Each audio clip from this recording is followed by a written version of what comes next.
I'm crooked. I'm crooked.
I love that song. Da,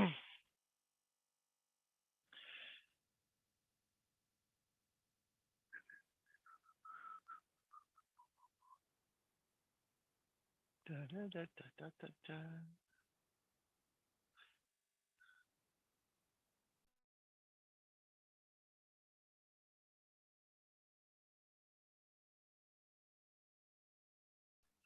Walter's here. I'm here.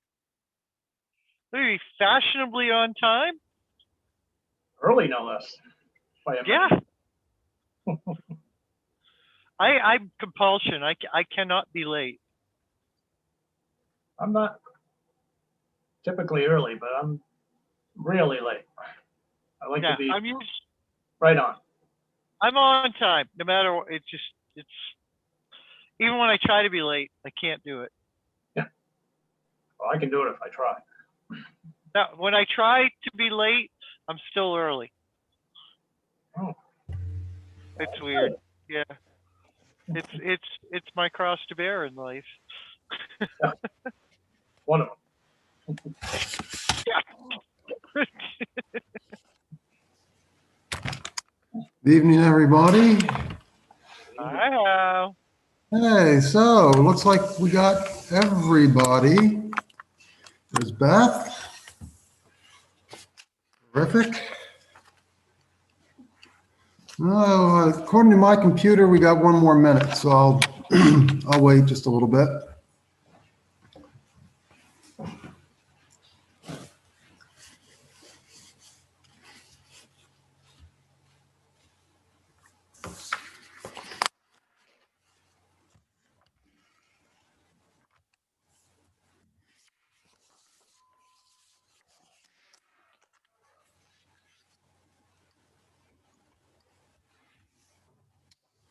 Okay, it's 6 o'clock and we have a full board tonight. So as chair of the Northwood Select Board, due to COVID-19 coronavirus crisis and in accordance with Governor Sununu's Emergency Order Number 12 pursuant to Executive Order 2020-04, we're authorized to meet electronically.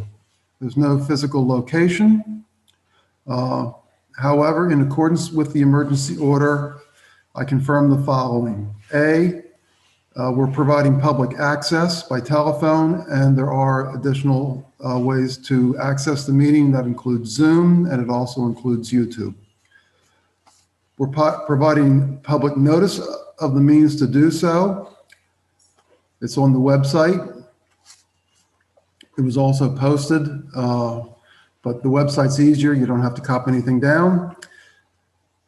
There's a mechanism for the public to alert us if there's a problem, and that would be to call 603-340-5711. Again, 603-340-5711, or email Paul at Allard, I'll spell it out, PALLARD at town.northwood.nh.us.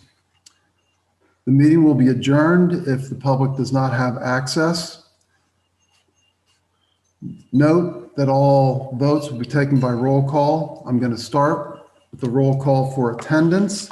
When you state your name, also, if there's anybody present with you for right to know reasons, please let if there's anybody else in the room with you. So let's see. Beth. Here. Thank you. Matt. Present and all by myself. Great. Tim. Present, and my two dogs, but they've been sworn in, so they're They're okay then, huh? Yeah. Okay. We'll see if they put any comments in on citizens forum. And Pam. All by myself.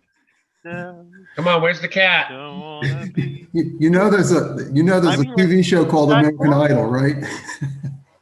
Okay. Yeah, I won that. Okay, I'd like everybody to rise for the Pledge of Allegiance and face the closest flag you got. Pledge allegiance to the flag of the United States of America, and to the republic for which it stands, one nation, under God, individual. I forget the rest of it. With liberty and justice for all. Thank you. I'm glad you remembered it, Hal. I couldn't. I had, when you don't do it with everybody else, you don't get that sort of social prompting. So Irene had I do it like this every day. I pledge allegiance. Yeah. You know what? As a matter of fact, now that we talked about this, my wife came in and prompted me, so she's here in the room with me. I'm alone. Okay. First up on the agenda is Citizens Forum. Anybody want to speak? I see Ginger. You go first. You'll have to unmute yourself, Ginger. There you go. There I am. Just a couple of quick things. First of all, I would like to thank Paul for his minutes. I read the minutes from the last meeting and found them to be excellent. And it's especially helpful that when there are any amendments made, that those are to the minutes, that those are listed. It's extremely helpful for anybody who wasn't able to either attend the meeting or listen to know what changed. So I just wanted to know I appreciate that. Secondly, I noticed that on your agenda, you're going to be talking later this evening about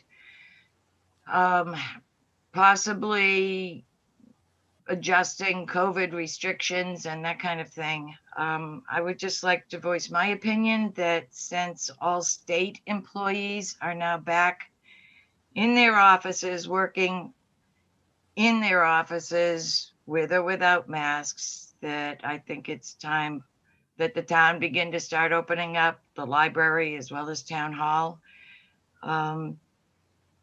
Things are getting a little bit better, and especially since as far as town hall goes, nobody gets beyond the barrier to begin with. And if they do, they're just going into the big meeting room. So personally, I can see no reason why anyone should be working from home any longer. Number 3, I noticed from the minutes at your last meeting that you had received a request from the Harvey Lakes, I forget the exact name for it now, but basically it's the Lakeshore organization requesting some additional funds. And I would just like to remind the board that the other lakes that are supported by the town have to come in the fall for any requests for either prevention or for treatment. And it's part of the budgeting process. And I just feel that to make an exception under these circumstances, where the other 2 areas had to go before or other 3 had to go before the selectmen and the budget committee, that you would be setting a very poor precedent for any other lakes that are in town. My thoughts. Thank you for your time. That's great, Ginger. Thank you very much. I appreciate any citizens' input we get, so I appreciate Ginger being willing to speak up. So thank you. Anybody else want to provide comments? I see Jamie there. Go ahead. Hi, thank you for the time. First off, I want to thank the board for their consideration for the $500 lake host funding request. Ginger, just to the point that the lake fund hosting is to prevent visitors to the lake bringing in aquatic invasive species. And whether it was due to our ignorance or past unawareness of what the town's involvement was with the other lakes, we know we came to the party late, but we really implore the town to consider this, because we're looking for funding to pay people to monitor what's coming in and out of the lake. And that's just preventative measures. We're not asking for funding for anything beyond that.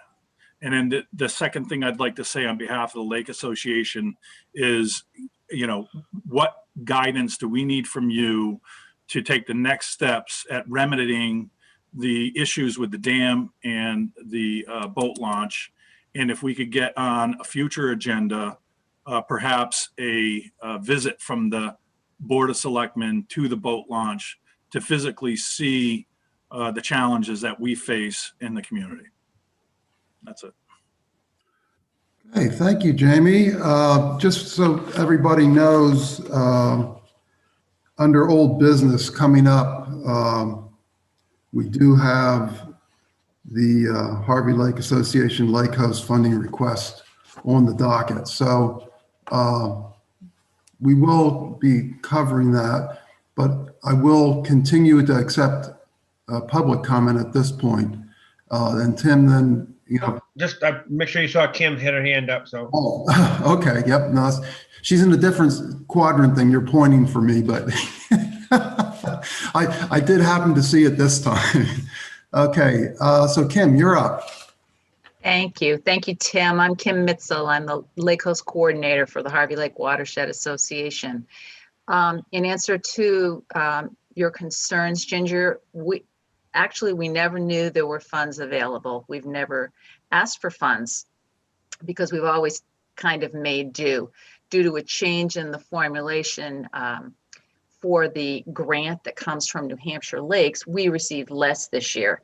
And in order to properly staff the ramp for the season, we really could use some help from the town this year. That is why. And like Jamie said, we came to the party late, totally unaware that it had to be asked for in the fall. If the town does come through with this money for us, my next question was going to be, what is the protocol for next year, so I can be sure that I do it correctly, because I am in charge of it, and I am new to the party just this year too as well. Thank you. Okay, thank you, Kim. Anybody else want to speak under Citizens Forum?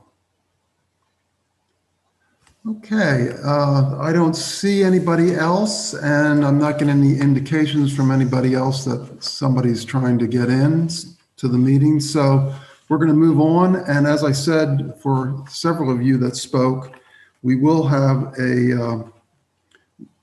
we do have under old business, the request for Harvey Lake Coast funding. So that'll be coming up in just a bit.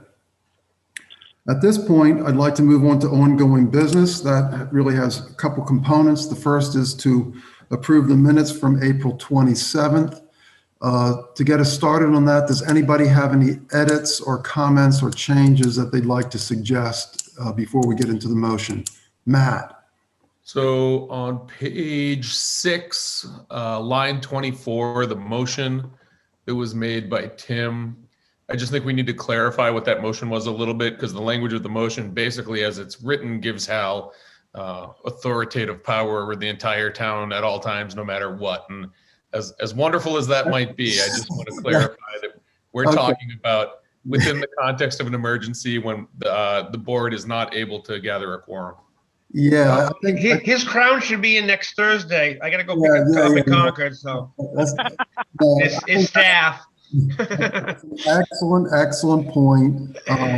And quite frankly, you hope it never gets to that point.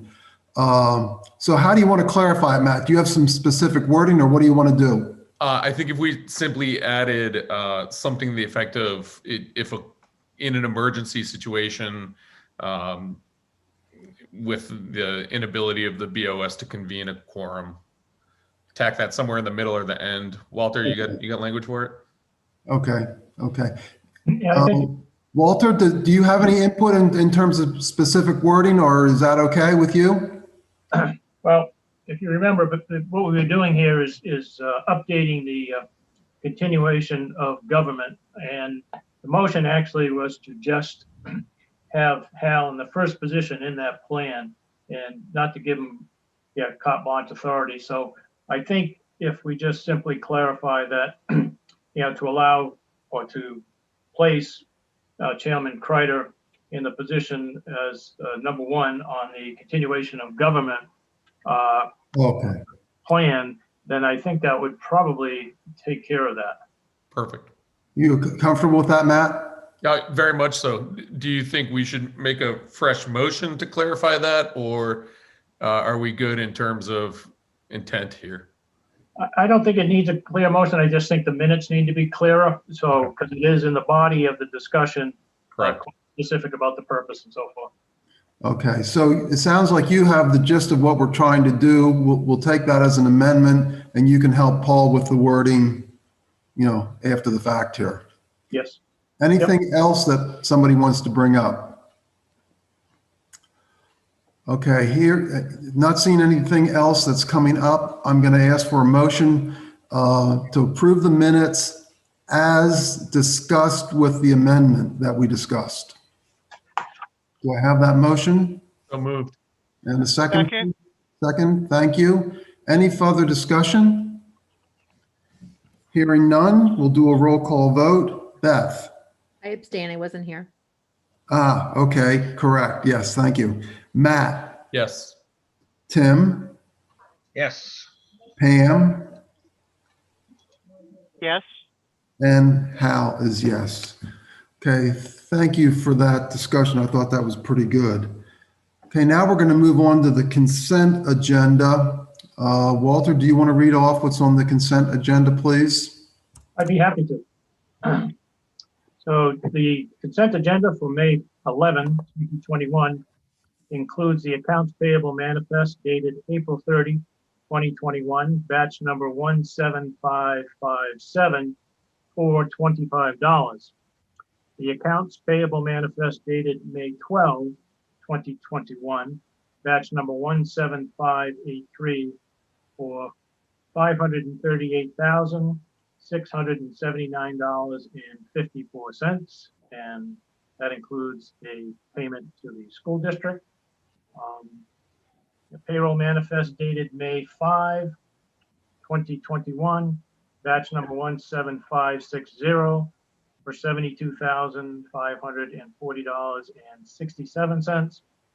And also a payroll manifest dated May 5, 2021, batch number 17577 for $166.30. The consent agenda also includes an intent to cut for Daniel Kufier, intent to cut for Jeffrey Ames, and intent to cut for Michael Boldrick. And that concludes our consent agenda. Okay, would anybody like to take anything off the consent agenda? I'll just remind everybody that we approve it as a group of items, but if there's any one item in particular that you think we might need to discuss and vote on separately, then we take it off the agenda. Would anybody like to do so? Okay, I'm not hearing anybody, but I'm going to raise a point on the most recent accounts payable. I'll just say that I did not have a chance to review it because I was out this afternoon, and I suspect perhaps maybe Tim did not either, because when I checked it real quickly just before the meeting, Tim and I have not yet signed it. So Walter, what's your sense? I mean, a majority of the board has already signed it. Is it okay to leave it on the consent agenda then? Yes, it is. Okay. Does anybody have a concern or difficulty with that? Okay, then we're going to leave the consent agenda as is. Do I have a motion to approve the consent agenda as read? Make a motion to approve the consent agenda as read. Do I have a second? Second. Second by Tim, thank you. Any further discussion? Hearing none. Matt, how do you vote? Yes. Tim? Yes. Yes, thank you. Beth? Oops, hold on, Beth, Pam, Yes. and now Beth. Yes. Okay, thank you. I like to keep the order, and I also vote yes. I just want to say how cool it is that we use the same process for a $25 manifest and a $500,000 manifest. I like that. Yeah. I'll tell you, honestly, I really like the idea that we can review it without being rushed. That's the thing that I like the most. That, you know, Cheryl sends them out and we can review them in detail and have all that. And I like that. Okay. Oh, speaking of Cheryl, next up is the second review of the proposed cash management policy. So just before we get started on this, Cheryl, Walter, we have this down as a review, but I'm assuming we can also take action if we agree to then approve it or implement it? Yes, I believe that's what it says. Yeah, it says review for action. So I guess that means review for approval? Yes. Okay. So Cheryl, do you want to go over the cash management policy? Give us the highlights or the points we need to be aware of? Sure. I will start with the cash management, cash receipts policy itself, and that it's basically outlining why we need to have a policy in place and to be in compliance with state, federal laws and generally accepted accounting principles.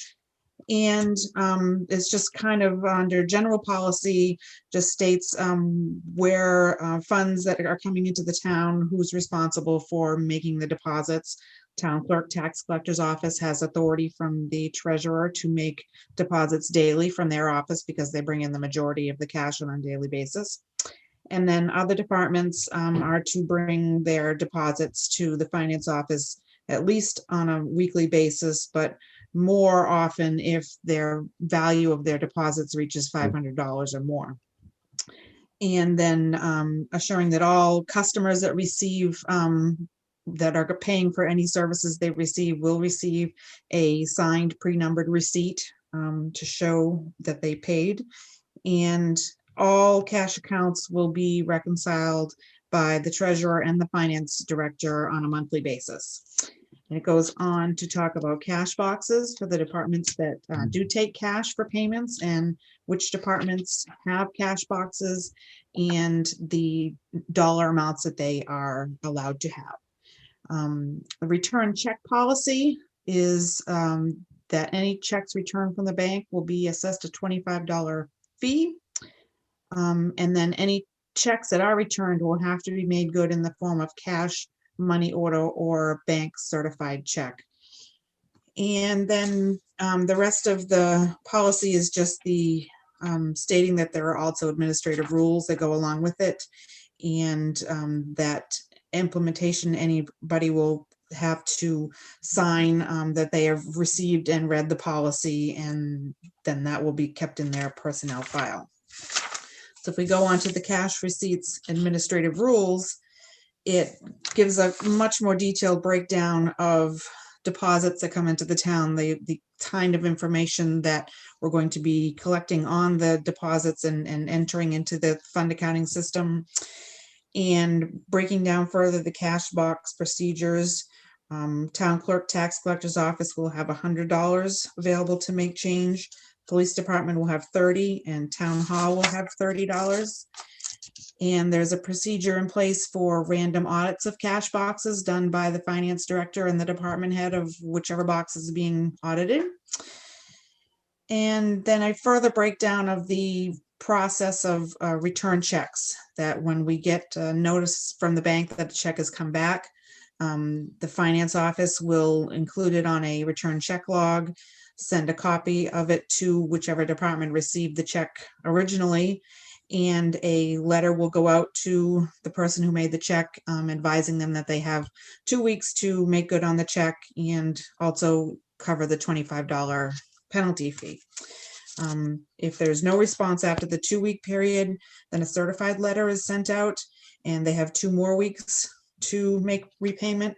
And if nothing happens after that, then it's turned over to the police department for collection process. And further outline detailed of reconciliation of accounts between the finance office, the treasurer, the tax collector, town clerk, and the building inspector, and fire rescue department, and having a recreation department when they're in season of having programs run, that they will all be reconciled and balanced monthly. And that is about the gist of the whole thing. I know that Beth was not here for the last meeting, so I didn't know if anybody I had not received any more further comment from any department heads or anything in the meantime. But I'm ready to take questions if anybody has any. Before we open it up for questions, Cheryl, I'd appreciate it if you would go over what you and Walter had talked about in terms of how you have this set up. There's the first part, which is policy, and then there's a second part, which is, I guess, for lack of a better term, admin. The policy is what we're really voting on tonight. The admin is what we're going to follow, but that can be edited by Walter. Is that correct? That is correct. Yes, the Board of Selectmen are approving the policy itself, which is the broader terms, if you will.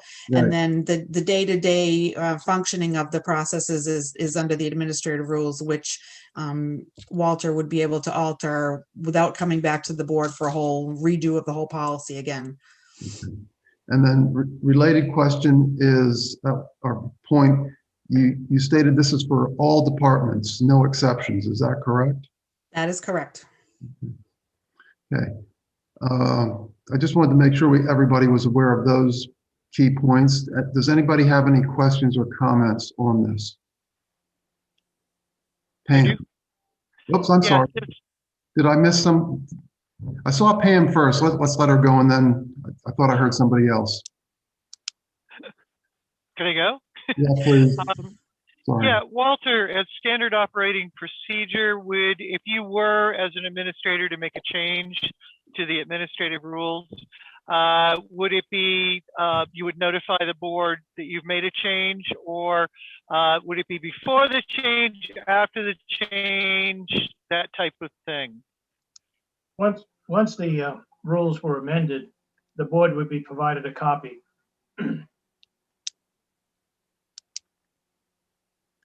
All right. I thought that was a good question. Other questions or comments?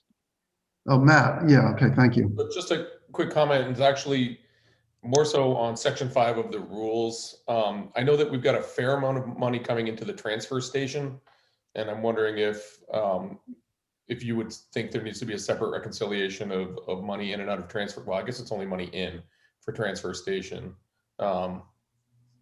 It would just be another pot that we'd want to be aware of. And I know Correct. that they don't have, that they're currently not taking cash, so we wouldn't need to necessarily cover it under the cash box transaction piece, but while you're listing reconciliation, I just wanted to bring it up, that is a fair amount of money coming in there. Yes, and they, you're correct. They don't take cash there, but they do take checks and process credit cards. So yes, that would also be one that I would be balancing monthly. I didn't put that on there, but I'll add a section 5.7 and put that in there. Thank you. Okay. Other questions or comments or requests for edits?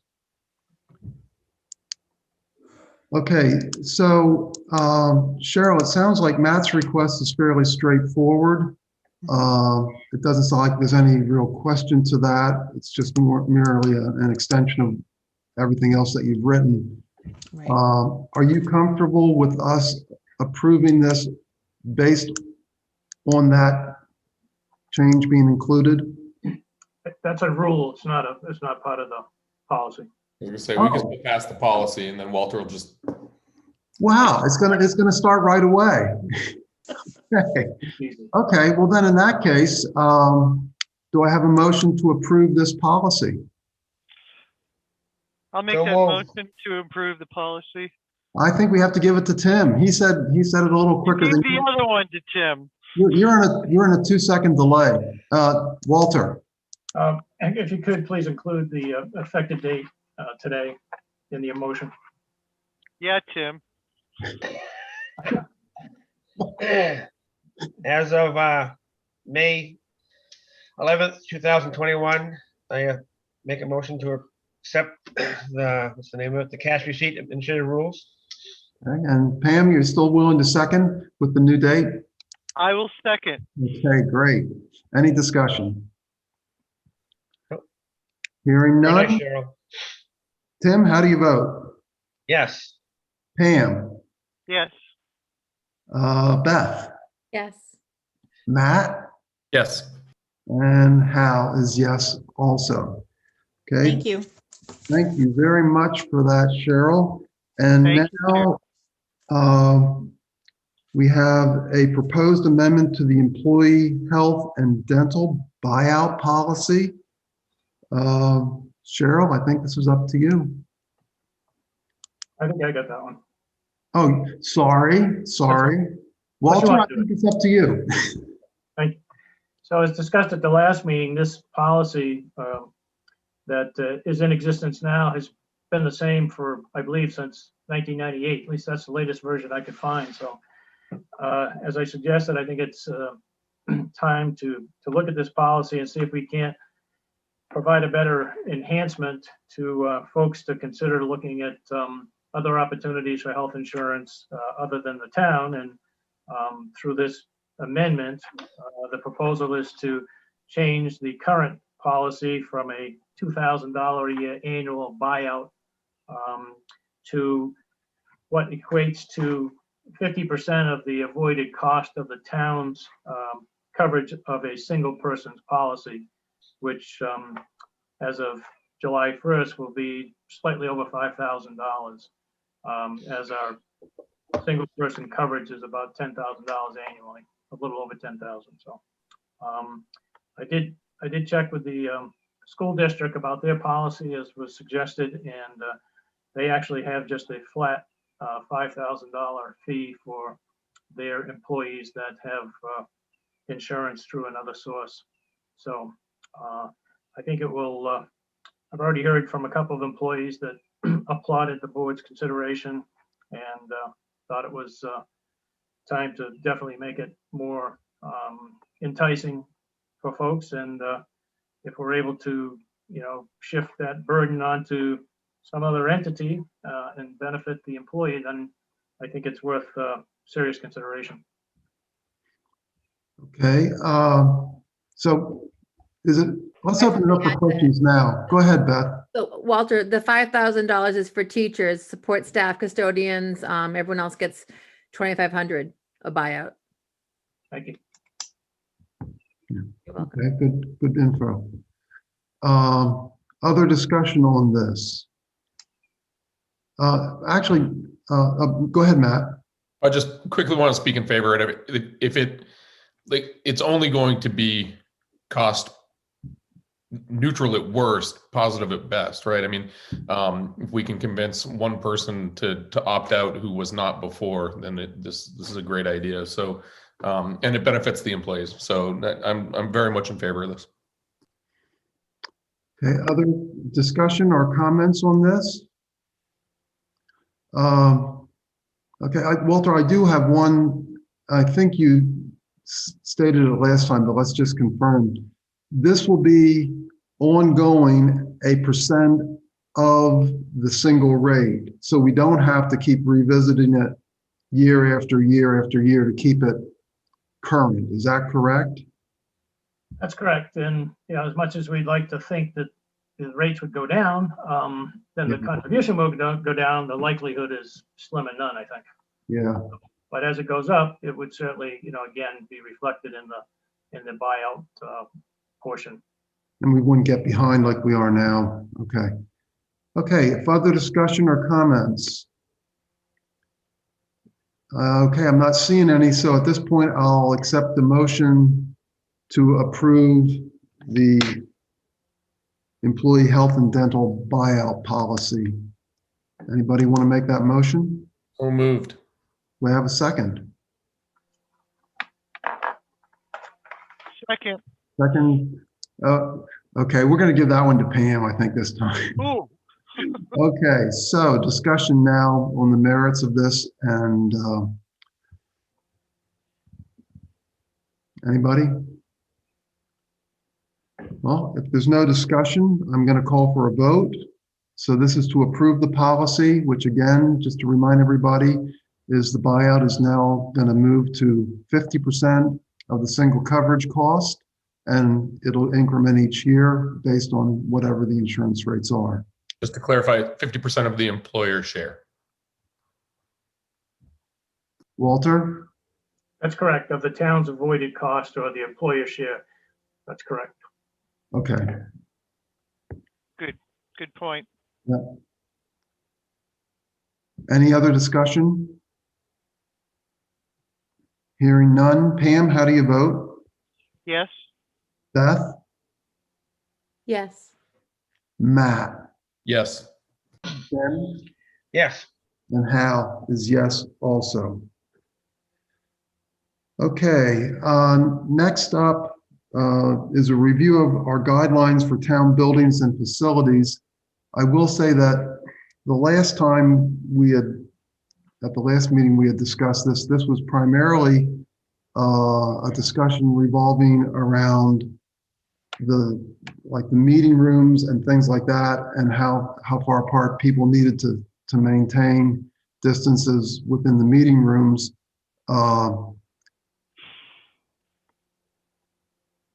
Did we also discuss, I don't believe we discussed the employees, but Walter, maybe you want to give us an update on where you stand on that? Yeah, actually, Bob and I met, as the board suggested, after our last meeting. And Bob, if you want to kind of fill the board in on your part of the discussion. Oh, actually, I was hoping you would do that. Oh, okay. Because pretty much, we looked at the rules that had already been in place. We looked at the numbers, we looked at the current changes, and looked at the employees as well. And since it's basically his bailiwick, I'll just stay here and nod my head and support him. So we talked about, and I think Bob, both you and I agreed, as far as the outside venues are concerned, that there was an opportunity to relieve some of the guidelines there in terms of mask wearing and that type of thing.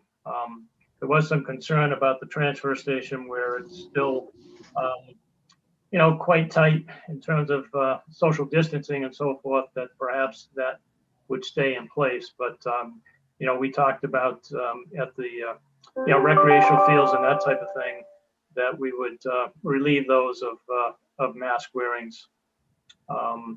As far as the indoor facilities are concerned, I think we generally thought that, by the end of June, which means hopefully the intro of summer weather, or at least warmer weather versus what we're having now, that it would allow for better ventilation in our facilities and so forth. And so that, it would be appropriate for people to be back working, in their office facilities. Offices would be at full capacity, and that, we would continue mask wearing when outside of our office work areas, and certainly when we're in contact with the public, and probably continue to revisit that as time goes on. But I think from a target standpoint of view, I think that's reasonable, and I think by then we would be comfortable enough to reopen, or at least have everybody back. In terms of opening, excuse me, opening the town office, I mean, essentially the town office is open. The door is, people are welcome to be a walk-in between 9 and 1 every day, which is when we have the front entry area staffed. Anyone that comes to town hall now beyond 1 o'clock or on a Friday when Carol's not in, they simply knock, and either whoever's available, Cheryl, myself, Paul, get up and we service them. So I think we're providing the same level of service. The next step logistically, we're just going to have to work out is for the office to be open, 9 to 4, Monday through Thursday. We're going to have to make some staffing adjustments in terms of where people are located, or just continue what we're doing now. As they come in, they ring the bell, we get up and help them. So those are my thoughts. I don't know if you have anything else, Bob. I was just going to indicate that on our call last Wednesday, Matt Broadhead from the Attorney General's office had said it's looking like the emergency order 12 is going to continue on through June. So the ability to hold your meetings the way you are now and to meet remotely will still be available up through at least midsummer. Okay, so what I'm hearing is there's a recommendation to make a change to what's happening at the ball fields or the playing fields or whatever. I'm not sure what Matt calls them, but the fields. Call them recreation facilities. Okay. Thank you. That would include the beaches as well. Yeah. Oh, okay. So do we need a formal policy to approve, or can we just make that change by stating we're relieving the criteria for those areas? I think if you just state that we're find the guidelines to that extent, by board consensus, I think that would be fine. Okay, and Pam, do you want to weigh in on that? You're muted. Oh, hi. I was just going to say if we should use terminology like best practices that the state is saying. Oh, sorry, can you hear me now? Best practices, or whether we should use be concurrent with the state, or isn't it the guidelines recommended best practices now? The guideline now is universal best practices. Pretty much all that states is we have a problem. The Swiss cheese model works, recognizing that we've got probably 40% of the population is fully vaccinated. So the, keeping social distances where possible, but as more and more people become vaccinated, less and less restrictions are necessary. So in terms of outdoors, there's one of those areas that we can relieve most of the requirements that we had. So, go ahead, Pam. And Bob, I had seen your email, I think 2 days ago or yesterday, about the percentages of fully vaccinated by county, and the what I read was 66% partially vaccinated for New Hampshire right now, Yep. and all of the surrounding states are approaching 70%, which is ahead of national average. So, and I think, what are we at for a state? 30-something% for fully vaccinated? At this point, it's 40.3 as of yesterday morning. 43% fully vaccinated. 40.3, I believe. Yeah. Hang on a So, second. I'll just get that right for you. I'm sitting here on my missive I sent out tonight. 40.2%. 3.2. So we're well within grasp of hitting 70% vaccination rate ahead of the July 1st schedule. So we're really kind of looking good, although we are going to get an influx of people coming to this region for the summer after Labor Day. So that's going to be a deciding factor. But I think obviously for beaches and rec fields, I'm not sure about the transfer station, and certainly the swap shop. I'd want them to be safe inside the building, keeping the few, the population within the little building down. But yeah, I think rec fields and beaches is great. Okay. So then I think what you're saying is you'd be comfortable, quote, relieving the requirements at the ball fields and the beaches. Is that in essence what you're saying, Pam? Yeah, correct. And going along with Walter's recommendations for the town hall, I again, being a worker who had to stay in work this whole time, with the exception of last spring, it's kind of tough. But if you do what's right and universal, say, best practices and all, I think that's reasonable. Okay. So in terms of board action, Walter, I guess my understanding would be we need to have a motion specific to relieving the requirements for the two areas we talked about. The office is obviously your purview. I mean, you can get a consensus from us if you want, but I think let's do the first item, which is relieving the requirements on the fields and the beaches. How would you like the motion to be stated, or do you just need a consensus? Just a consensus would be fine. Okay, does anybody, let's just see. So Pam spoke in favor of relieving that at the beaches and the fields, not at this transfer station. Does anybody want to edit that?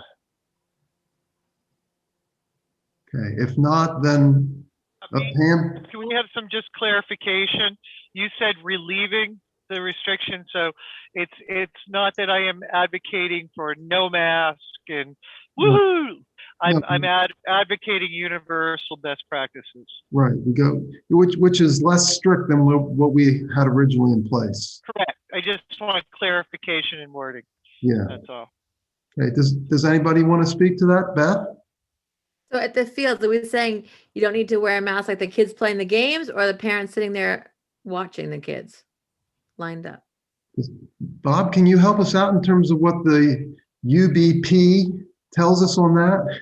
Part of what, I mean, just to give you a little bit of the insight in where the state is thinking, as people get vaccinated more and more, one of the things you want to do is reward people for the fact that our numbers are going down.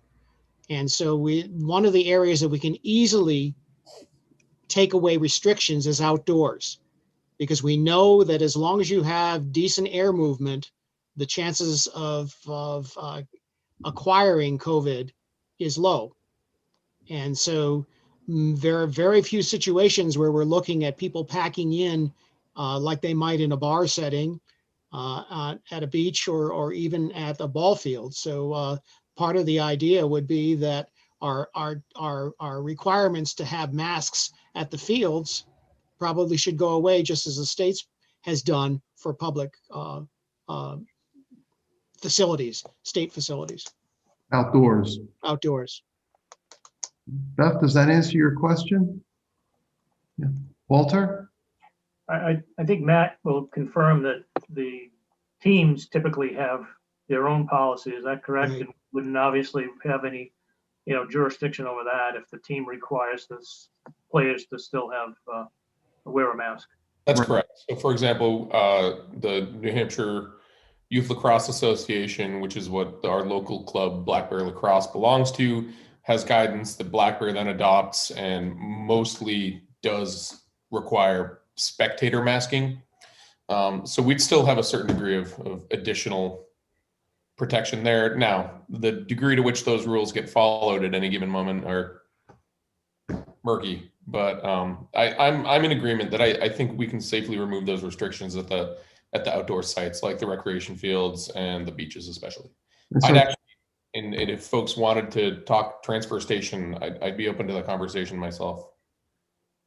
Okay, let's stick with the two that we are comfortable with for now, and then we'll talk about the transfer station, if you would, please. So I think we have consensus on the two recreation-related areas, Walter. How about we move on to the transfer station? Matt, you said you're comfortable. Pam, I sensed you were a little bit uncomfortable with that. I don't know if Chris is here, but whether he has a consensus of his workers, how they feel. Again, there's some, whether or not there's discomfort or issues that they may have regarding proximity and masking with people passing through, like how close they are and all. You're a little closer at the Yeah, transfer definitely station. closer. It's definitely tied in some places. Matt, go ahead. Can we just hear from Bob in terms of the relationship between not just proximity, but length of exposure? So time in terms of You're exposure. looking, I mean, basically, prior to vaccines, one of our big concerns was that making sure that you were at least 6 feet apart from somebody and that you didn't break into that 6 foot distance on masks for longer than 10 minutes. So you're looking at a time duration as well as the masking and social distancing as all part of that, as I said, Swiss cheese model. That's for me, the time piece at the transfer station is sort of core to my willingness to let that mask mandate go. If you're side by side with somebody at the cardboard container for more than 30 seconds, something went wrong. But again, I'm not going to push this. I just think we could safely do it. Okay, Pam? Just to have a small amount of pushback, for those that are arranging transactions for disposal of mattresses, this, that, and the other, and are doing those monetary transactions, there's usually a longer degree of contact requiring,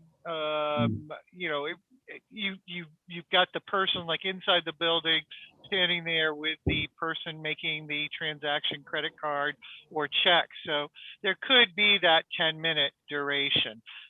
Probably not longer than that, but there certainly could be contact within that 10-minute duration within 6 feet. Okay, so That's I'm sorry. employee. Yeah. Beth, how about you? You're muted, Beth. I just think that the transfer station, come summer months, our population doubles, if not triples in town.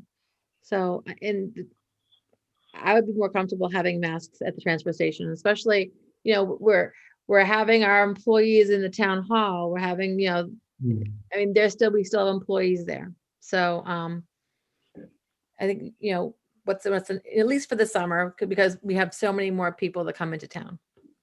Okay, I'll let Tim weigh in and then we'll wrap this up. I know at the last meeting, Chris Brown, our, Public Works Director, recommended that we keep it on for a little bit longer. Right. So I have no trouble backing Chris up. It's his people there, and he knows, that's his, ball of wax down there. So, we got another couple more meetings coming up in the end of June. So I say until Chris feels comfortable, I want to stand behind Chris. I'm sold on that. That's totally fine with me. Okay, so we have consensus on that to keep it as is. Okay. And then Walter, you'll keep us posted at each meeting as to how you're doing with the town hall staff and things like that. Yep. Okay, very good. Okay, that was a good discussion. Thank you. Okay, Walter, your TA report next, please. Thank you, Bob. Oh, yes, thank you, Bob. Thank you, Bob. Yes, updates, staffing updates. Continue to receive and review applications for the building inspector, health code enforcement officer. And I've got at least one additional interview scheduled for this week for a candidate for that position. The last candidate considered wasn't able to meet the conditions of the offer that we made, so that one has been withdrawn as I had informed you by email. I am pleased to report that Scott Blewett has been hired as our new recreation director. Scott is now in his new office after it was emptied out of PPE, and he's already hitting the ground running. He's already started to implement some activities and getting to know the town and so forth. So I am continued to be excited about having Scott on board part-time and hopefully, if budget allows, full-time in June. So I don't know if you had anything to add to that, Matt. I know you've been working with Scott. No, you hit the nail on the head. He's already started doing some wonderful programming and doing some good outreach with the community, looking for ideas on new programming, new events. So if anybody watching the meeting wants to share some thoughts, and again, not just talking about kids, we're looking at adult programs, senior programs, everything. He'd love to hear your thoughts. Oh, so can we post his email address and solicit comments that way, Matt? Yeah. Does he have a recreation email up and running yet, Walter? Yes, he has the standard individual email address like all the other employees do now. So it's S Blewett, BLEWITT @town.northwood.nh.us. And I believe it's on the website. If not, Paul will take care of it in the morning. Okay, good. Tim? It is up and running, and he's available, obviously, by phone, by calling the town office number, and he's an extension 2011. Yeah, he's, as I said, showed up the other day with a big box of bicycle helmets to give away that he got as a grant from Chad over at Dartmouth Hospital. So he's a mover, shaker, and a doer. He was actually going to join us tonight, but I believe he ended up with a conflict. So I'll be sure to get him for the next meeting so you can put a face to the name. Good, good. Tim? For the record, he hasn't been properly introduced to the public on like what pay grade and all that other stuff. I know we've done everything, in the past and other places, but has he been read in what he was going to make and his pay grade and all that stuff to the public? I don't think we've ever fully announced. Well, we can. I know he met the rec department the other day and he was supposed to be here tonight. So officially, some people, obviously, if they're not watching, should be in the minutes that we hired, Scott Blewett as our part-time rec director for this amount of money, this amount of rate, this amount of hours. Did we not have that in the minutes? If we didn't, we can add it. I don't recollect what it was. Yeah, I'm not familiar with what the process is here. We haven't done that. The other people that have been hired, but yeah. So I don't think I have that actually with me, but. Well, we'll have to go back and look at the non-public notes to see what we voted on in non-public. and that part can be unsealed or announced. Yeah. So why don't we just add that to your report for next week to make it official? Will do. And, you know, I think Tim maybe brings up a good point. Maybe you could just think through what policy we want to have in terms of how we do that so it stays consistent. I think it's a good idea. So think about that too, if you would, please. Sure. I've got it in my notes if we want to go through it Yeah, now. if you can announce it. Yeah. I've got it right here too, that If you it was can- never announced, you know, I'm showing grade 16, step 8. Is that what you have? grade labor grade 16, step 8, part-time, it was 24.32. There we go. Okay. I think we negotiated something different, but slightly less Perfect. to allow for adjustments if we don't go to full time. Okay. One step lower. Grade or labor? Oh, no, step. Oh, step. Okay, I'm sorry. It's 2379. Okay. Okay. So moving on, again, still working on the Bow Street intersection with Route 4 drainage issue. And I believe I informed you that I've talked with the district engineer finally, and he did say that he would plan a site visit, something he will do on his own basically as he travels through town, and get back to us as far as what his thoughts might be in terms of DOT's position on the issue. So more to come on that, still being worked on. The American Rescue Plan, as I had mentioned before, the town's believed award is going to be $426,594. Census writing as of yesterday, they have announced the guidelines for the program, and I've been reviewing those. The guidelines are about 155 pages. The Reader's Digest version is about 8 or 10 pages, and it's still not clear. So there is a series of workshops that are being put together now to talk a little bit more about the details about how this money can be spent and how it can't be spent. But more to come on that at the next meeting in terms of what the opportunities are going to be there.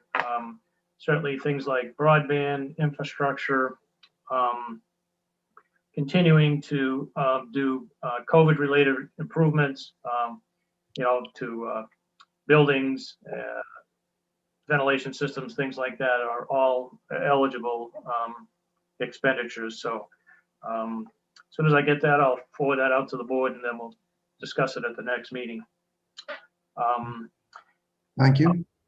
Update on the current RFP. So right now we have requests for proposals out for repairs to the town hall extension section of the building and the community center, and for the library and the community center for painting. So there's building repairs to the town hall, building repairs to the community center, and then painting for the community center and the trim at the library.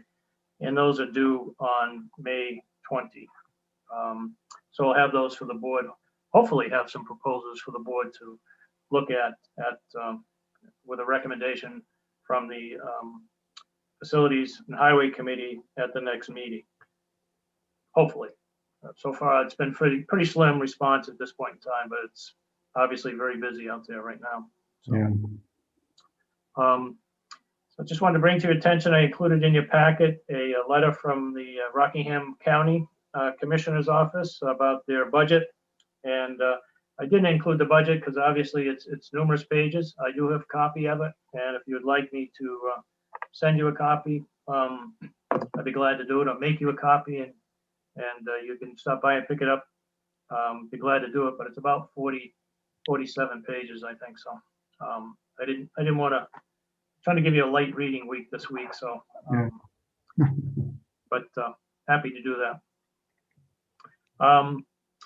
On the Conservation Commission, there was we did receive a member resignation that was also included in your packet from Fred Borman, which will be effective May 31st of 2021.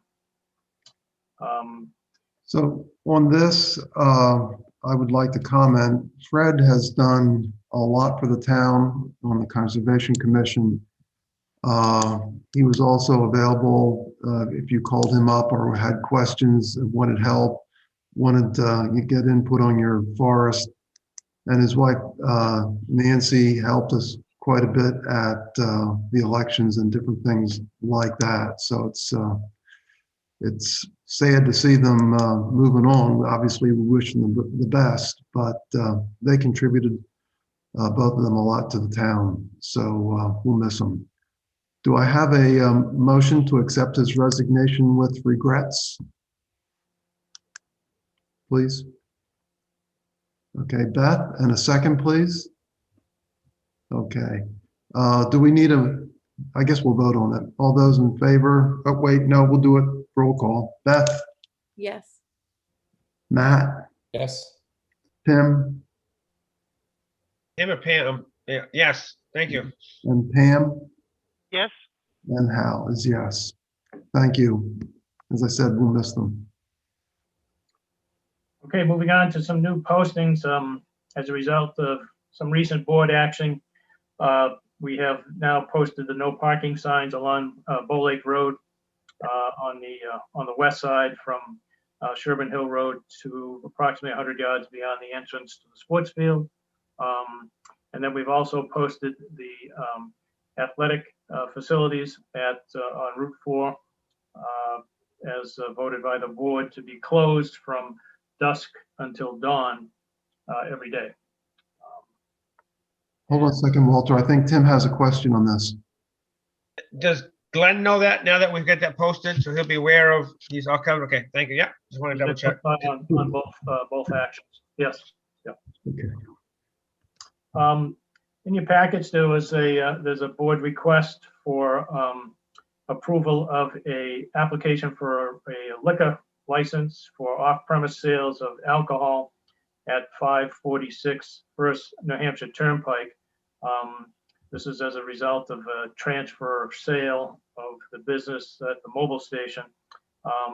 And it simply confirms the board has no objection to the transfer, and the land use office has stated that it is in compliance with the land use regulations and so forth. So it's more of a formality unless there's an objection to the transfer that's being proposed.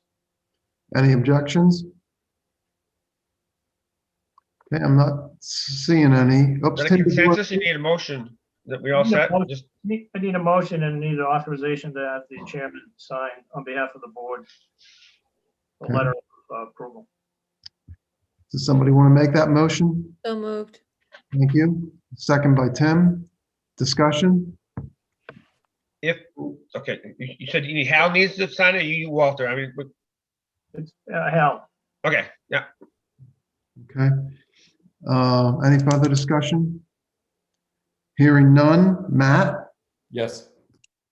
Tim, Yes, Pam, Yes.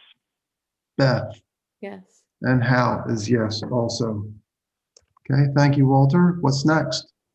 Next, Chief Tetro advised me that the ambulance revenue continues to trend higher year to date, and the April revenue is the highest monthly revenue in 2 years. So he wanted the board to be aware that that was trending as planned, actually a little ahead of budget, and that the month of April did bring in one of the highest months in a couple of years. So it's just an FYI to let you know that that's on target and ahead of target at this point. Yeah, actually, I guess my recollection or my understanding is it's over $15,000, which is almost double what we need to cover the lease payment on the ambulance and the fire pumper. So that's pretty good. Moving on to lake water testing. So the state is no longer doing monthly tests of lake water in July and August, and the Rec Commission is requesting that the town assume the testing responsibility so that we can continue to monitor for, E. coli and so forth. I'm not positive on the cost, but I think it's about $350 to $400 for the summer, and could be either expended from the rec budget or the health department budget. So I could use the board's wishes on that. Matt, do you want to speak to that? Sure. So the conversation came up in the Recreation Commission meeting, the last one we had, and exactly like Walter just said. So the state used to do regular monitoring of all of the public beaches. They suspended that program. The scary part is that Northwood Beach had a tendency to pop positive for E. coli on a pretty regular basis. So without somebody keeping tabs on the sort of health of that water quality, people would really be just rolling the dice. And the thought was, for fairly short money, it'd be a nice expenditure in terms of public health. And again, I personally think it would fit pretty well in either budget. It's a recreation facility and it's a public health issue. I personally don't have a stake in where that couple of $100 comes out, but I think it should be something that we subsume as a municipality. Matt, just to clarify, and Kim, this is a public meeting, not a meeting with the public, so I can't address you at this point. Matt, how often would you sample? That's a great question. I actually have to go in and look at how often the state was sampling. That's what I'd like to base it off of. Okay. I don't actually know that off the top of my head. Yeah, because we have how many beaches to sample? So it would be Northwood Beach, Mary Waldron, and Bennett's Bridge. So yeah, so at least 3 tests, however frequently you do them. Okay. What's the board's sense of this? Pam? I have more just questions. You didn't mention like Harvey Lake. Is that something it doesn't have a public beach? Why do we forget about Harvey Lake? Because there isn't a public beach per se, right? So there's a boat launch, there is some space there. It gets used for swimming, certainly by residents, but at the same level as any of the other waterfront areas in town. And I think if we tested every cove that someone swims in, we'd be kind of stuck. I think where it's not maintained at this point as a recreation facility and not maintained as a swimming area, whereas the other 3 are, that's the difference.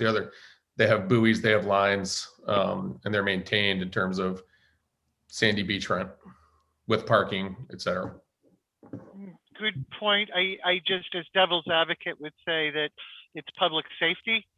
And as these people are members of this community and taxpayers and all, that for public health purposes, that perhaps, and I don't mean every cove and every little pond and all, but the bigger recreational lakes, whether they have a public beach or not. I'm going to let Beth speak and then Matt. Lucas Pond, do you know if Camp Yavna tests it? I think they have to maintain their state license.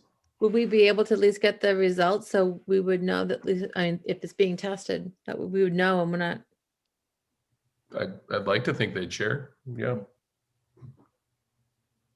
Okay, so that was Beth. Matt, did you want to speak? Yeah, I just wanted to say, in terms of the discussion about additional water bodies, so if we go down that route, then we've also got Genesee, we've got Pleasant. So the list gets pretty long. The difference is that we're doing this as the municipality because we're maintaining those areas and saying, come swim here, right? Whereas we're not doing that with any other areas in any of the other water bodies in town.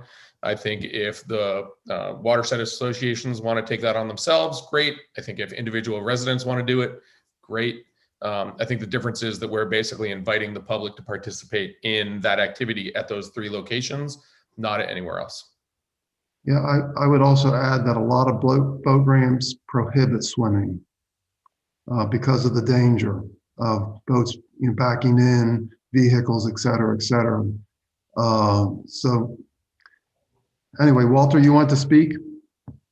Yeah, so it's kind of an interesting program I've been involved in before. And, you know, you do the test and 5 days later you get the results and the notice that you flunked the test, and, you know, people continue to swim for 5 days while you're waiting for the test results.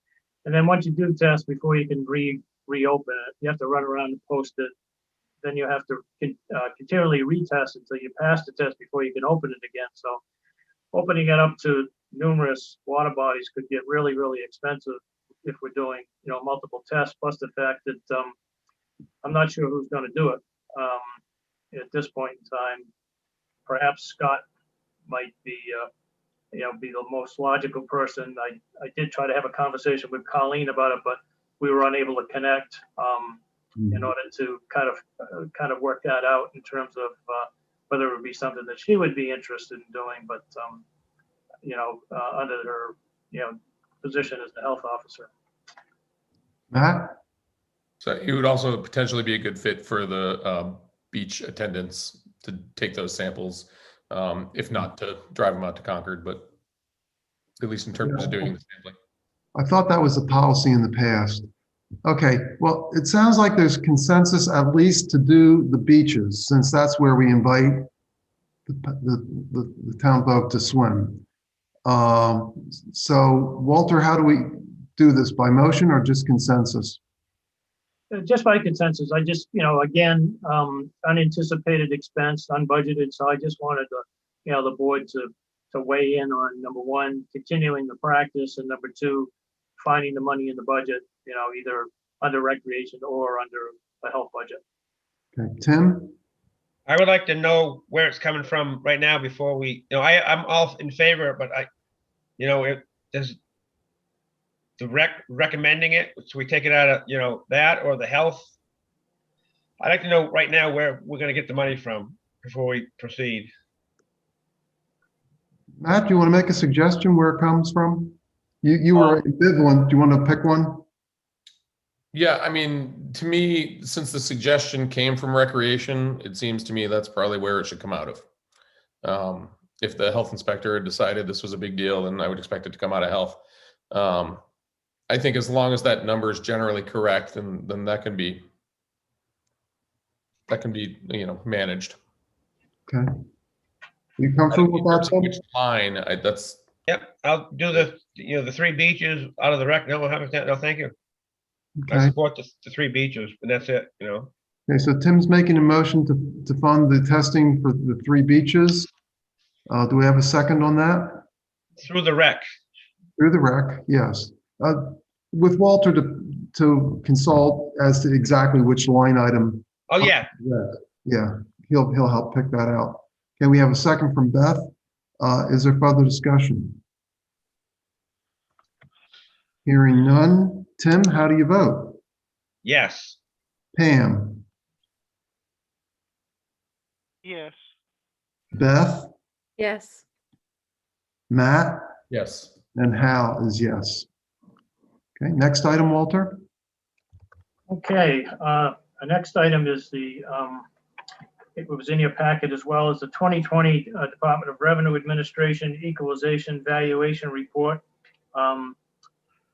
Anybody that asks me what the formula is and how they come to this conclusion, I'm gonna have to say I have no idea. No, I do have a general idea, and you've got your definitions, and so you can certainly try to piece it all together yourself. But in essence, what this is every year the Department of Revenue, after we submit our MS1, which is our report of evaluations, property evaluations in September, they take those numbers and they plug them into a formula so that they can equalize them on the same foundation or platform with all the other cities and towns in the state, so that when it comes time for revenue distribution from the state, whether it be for education or, you know, rooms and meals, any formula that has an equalization piece in it, that everybody's on the same playing field.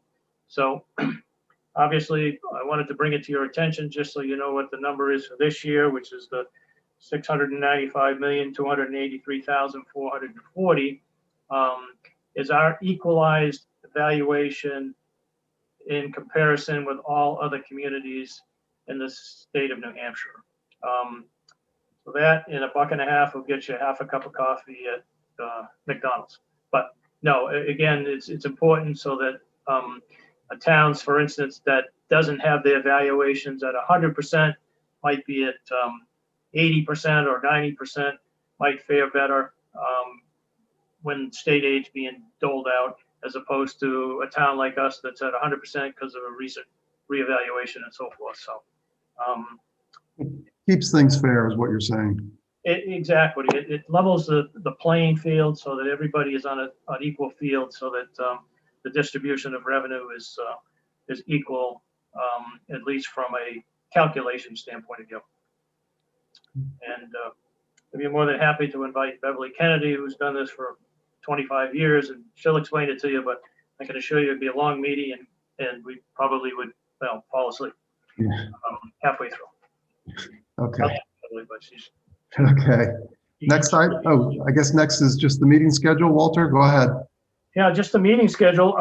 Obviously, coming up this Saturday is the long-awaited deliberative session, 9 a.m. at the Northwood Elementary School. The next regular board meeting will be on May 25th. And then obviously the board, I don't imagine would be meeting on June 8th, which would be the second Tuesday of the month because of voting day. So we can talk about on the 25th an alternative date, or just going to the next schedule. But again, more than likely probably try to fit another meeting in there, either on a different night or maybe the following Tuesday or whatever. Again, voting day on June 8th will again take place at the elementary school from 7 a.m. to 7 p.m. Okay, again, emphasizing elementary school, not the church. Tim? That's correct.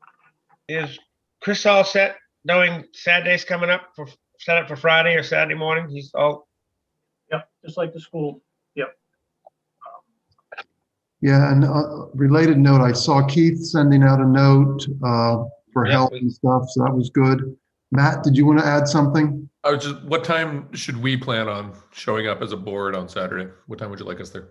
Well, I suggest we get there no later than, say, quarter of, just in case, you know, something comes up with the lawyer or we need to go over something.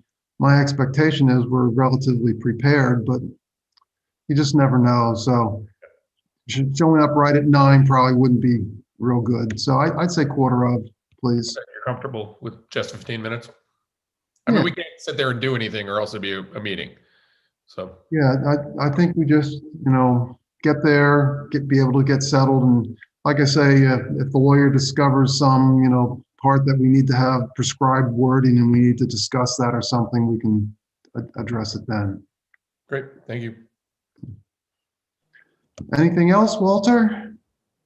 The only other thing that wasn't on my list, I did want to mention that as you executed a deed for the repurchase of 124 Mountain Avenue, a tax deeded property, that closing did take place on Monday, and so that property has been sold and will be back on the tax roll for this second issue.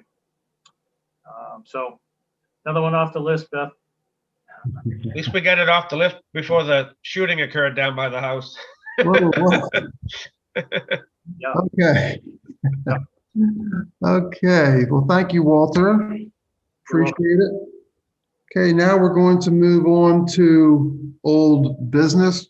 First item is the final review of the presentation that Walter's prepared for us for the deliberative session. It'll actually be used by Keith, so he's reviewed that with Keith also. I'd like to keep this relatively brief and simple, so let me just summarize. At our last meeting, we came to consensus that we will essentially present the articles. We aren't going to go into a lot of detail. There's already a written description, a written explanation as to why. We do include some backup information that we can refer to if somebody asks, but in general, we're going to ask folks if they want to know more about it, we're going to ask them to raise the questions, and then we'll answer on those. The only exceptions to that is the very first one, which is the operating budget. We do have a couple slides showing how we think things will compare last year versus this year on the assumption, that things get approved. And we also show the plan for the fund balance that Walter's developed. So I'll go over those two slides briefly, but again, I'll keep it brief and then open it up for questions to the public.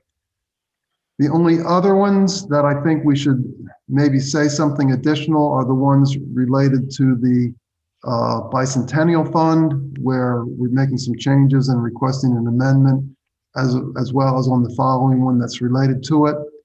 And then I believe, Beth, if you would be willing to speak to the one related to the land for a potential safety facility, if you'd be willing to speak to that.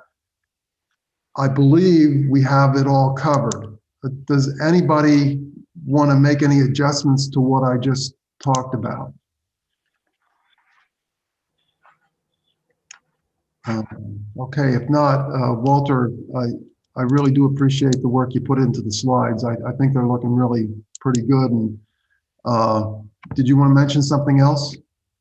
I did want to mention that there is a need for an amendment to Article number 26 to clarify the age.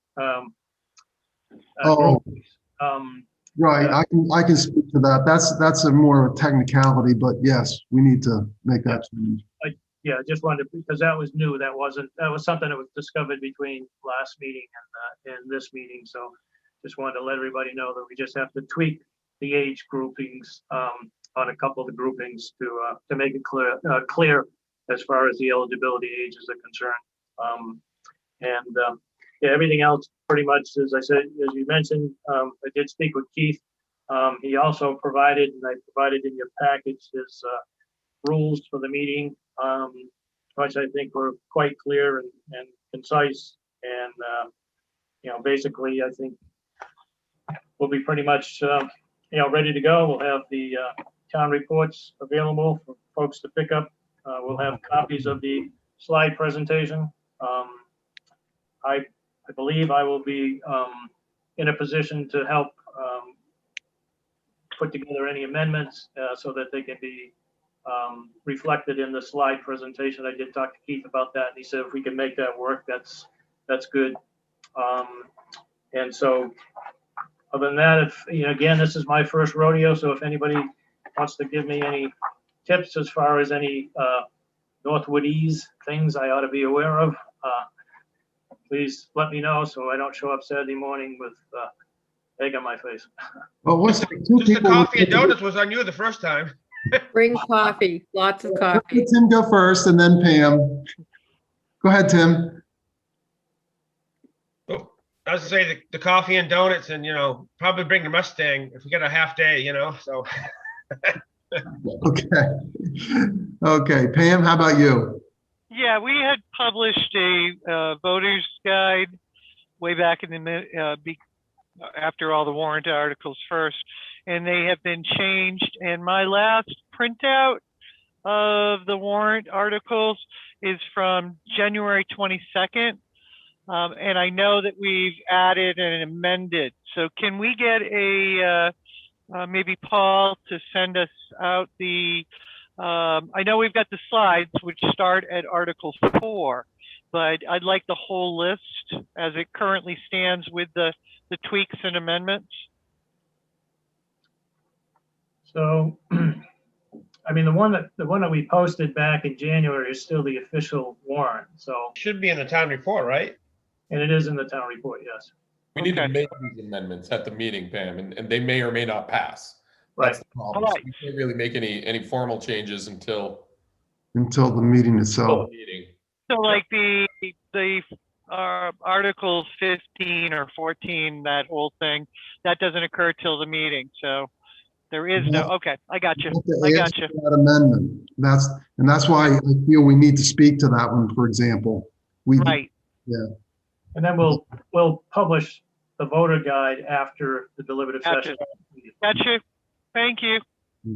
Walter, did you say you're going to have some copies of the budget, operating budget there also? Sorry. Whenever again, it's in the town report. But if you think we need to have a different format, or if there's been a different format in the past or whatever. Typically, we have at least offered a few copies of that. I wouldn't print hundreds of them, but if we have the town report, which some people will pick up, and then maybe, I don't know, 25 or 30 of the budget itself, because that's typically what people peruse the closest, and they kind of like to be able to flip through it. Sure. We can do that. If you're going to have copies of the slides, that has the warrant articles in them. So I think we've got it covered there. Can anybody else think of anything else that we typically have? And I'm going to make an exception to my rule about involving the public, and I'm going to look at Ginger and say, Ginger. Sure, budget. Or their budget.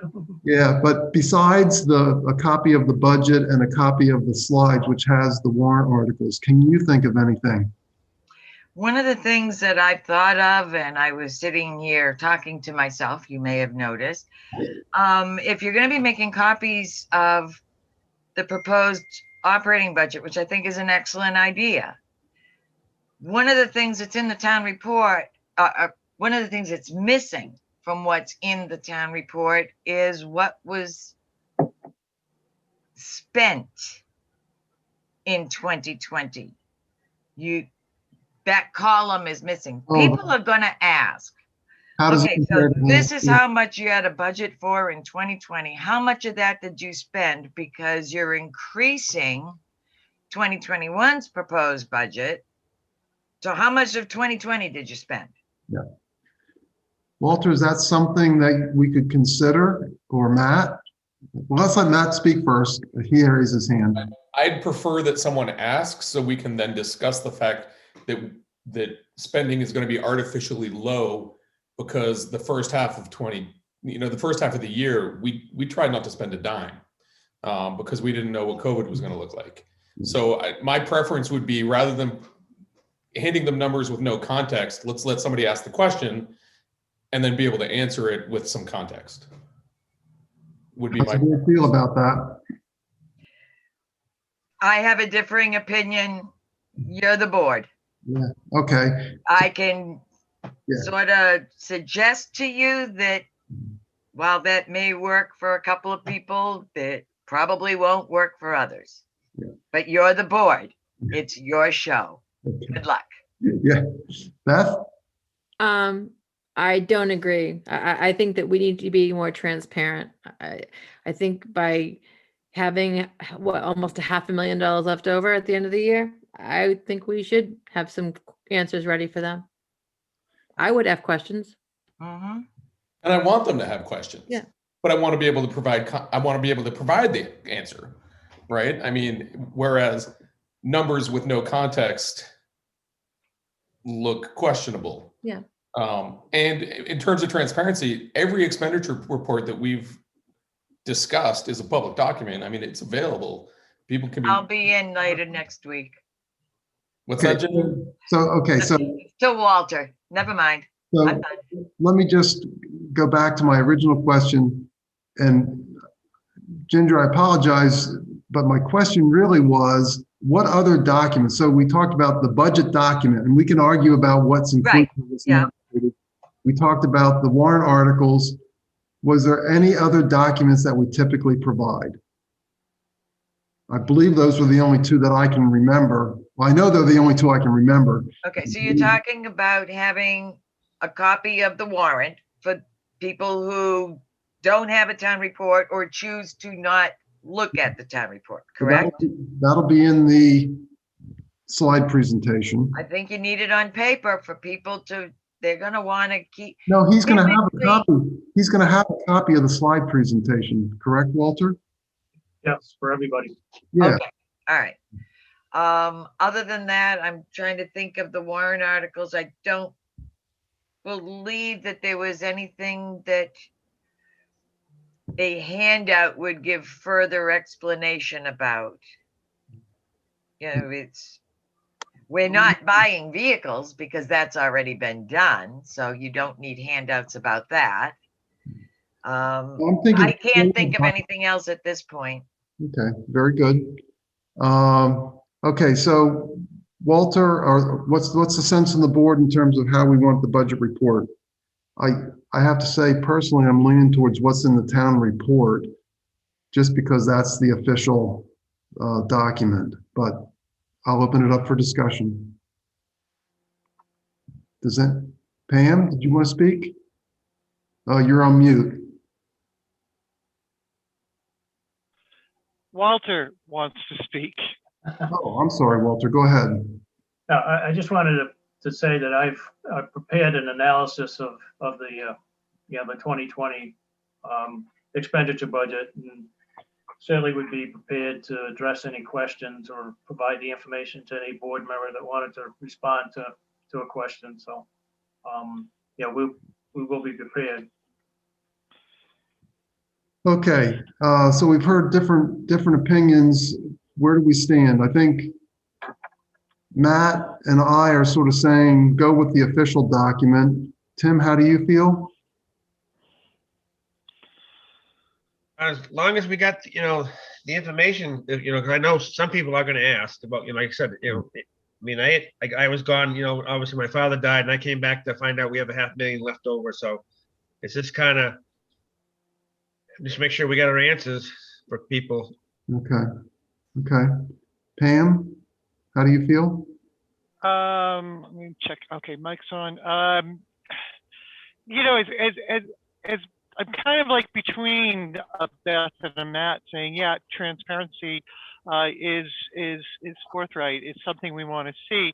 However, Matt has the point that when you put data out there without qualification, it does. I mean, to people who look and just look at numbers, they may jump to a conclusion and forget that 2020 was one hell of a year and was not your typical year. So it's almost like if we were in the Baseball Hall of Fame, there would be an asterisk next to our season because it was an unusual season on expenditures with the budget, the board holding back, and then COVID, gopher funds, and other situations coming in. So, it's very easy to be an armchair quarterback and just look at a spreadsheet, but to actually have the responses. So I'm leaning towards being 100% honest, but also having the question be raised and then using numbers there to show. So I would rather qualify the data than to have it just plump, or hey, put it out there with an asterisk, COVID. Okay, so my sense is that most of us, and Beth, I respect your opinion. I mean, I could see it being played both ways. Well, and I'm just thinking that, people are still probably haven't forgotten how their tax bill went up as well. So. Yeah, but again, I don't want to be argumentative, but Yeah. I also would say that some of that, if not a good portion of that, was the value, the assessment, not the budget. So again, I would agree with Matt that without that context, it's kind of tough. No, I understand it was the assessment, but that people don't look at that. They look at, it's us, so. But all the more reason for us to be able to explain it. Yeah, well, I think if Walter, you're ready, and quite frankly, Cheryl did a pretty nice job of having all those details on one of our final budget sessions there, where, if we can dig that up and have that ready to help answer questions, I think that'd be very, very helpful. Plus anything else that you think about in terms of being ready to answer questions, Walter. Because, I'll be honest, I don't remember all the details, and I'm going to be turning towards you for a lot of those. Very good. You comfortable with that? Okay, Matt, and then Beth, and then we'll wrap up. So just a quick clarification, Article 26, which is the elderly exemption, was one of the ones that I was supposed to be prepared to speak about. The amendment is just changing the upper limit on that first bracket, correct? Second bracket, I believe. Actually, it's both. Is it both? The first two, so it's 65 to 74. 65 to 74, and then And then 75 to 75. 73. That's what it is. It's just the upper limits on those two brackets. Yes. Okay, thank you. Beth, I'm sorry, I missed your hand. So I respect, I respect waiting until people ask the question. I understand that. Will we have anything like, I know you talked about doing a PowerPoint, anything like printed out that people can actually bring home with them? Well, we're going to have It's available after the meeting, whatever. we're going to have the PowerPoint presentation, and we're going to print out the budget. But Yeah. the discussion that we were just having was it'll be what's officially listed in the town report. So people have copies that they can have at the meeting and work with there. I think the only difference is that the details, like I was talking about, where like Cheryl put down, well, this is going up this year because this was, X more percent than that. All those details that were, for example, in the budget committee thing, we aren't providing that. Walter will provide that information. Am I correct on that, Walter? You're talking about two different things. You're talking about the 2020 expenditures, what Ginger brought up. That's what I'm prepared to address. And then obviously the operating budget for 2021 is included in the town report, in the MS report as well. Okay. Okay, I think we have maybe not complete consensus, but I think most of the board members are leaning towards that. If I'm incorrect on that, please speak up. Okay, so that's the way we'll go, and Beth will just have to try to answer them as best we can.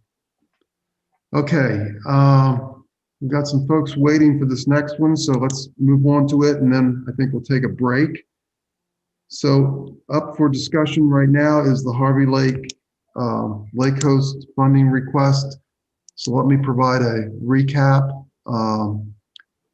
We got a note from New Hampshire Lakes regarding supporting this program. And that was brought up at the previous meeting. And there was questions about who actually is going to have responsibility for telling us, not responsibility for telling us, but who's actually going to have the responsibility for making sure the host program is run responsibly. We got all that information over the last couple weeks. Kim and Jamie have provided some documentation both about who's running the Lake Host program, the number of how much it costs and all those types of things. So I think we got most of those details. They're requesting $500, and I will just add to that for the information of the board that in years past, several people in the town have gotten up at the deliberative session and ask that the budget process numbers be enhanced. So for example, there was one year when the total between Pleasant Lake and other lakes that were asking for prevention programs was $6,000. Somebody would get up, I'm thinking Tom Chase in particular, would get up and say, let's add an additional $1,000 to the fund in case there's a lake host lake that wants to have or enhance their lake host program. So as a result of that, we have been following, as Ginger said, the budget process. Folks come in in the fall during the budgeting process present their plans for the following year. But we do have, as a result of the voters approving additional funds, approximately $3,000 in the kitty, so to speak, to address stuff like this. So I want you to be aware of that. I also want you to be aware that we're sitting here not knowing how the voters are going to vote. They could vote for the $7,000 that was part of the budget process, but they could also vote against it. And if they vote against it, then what are you going to do if you've already given some of the money away? So that's what I'd like the board to think about. And I'll just throw it out for consideration. It's actually Walter's idea, and that would be that we could approve the Harvey Lake Association request contingent on the town approving the full amount that is in the warrant currently. And if the town approves that, then Harvey Lake would automatically get their $500. If the town doesn't approve it, then I think we got to come back and think about how we divvy up the little bit of money that would be in the current fund amongst all the lakes that are making a request. And I think at that point, we'd also have to think about how the budget process is applied. So what's the board's pleasure on this?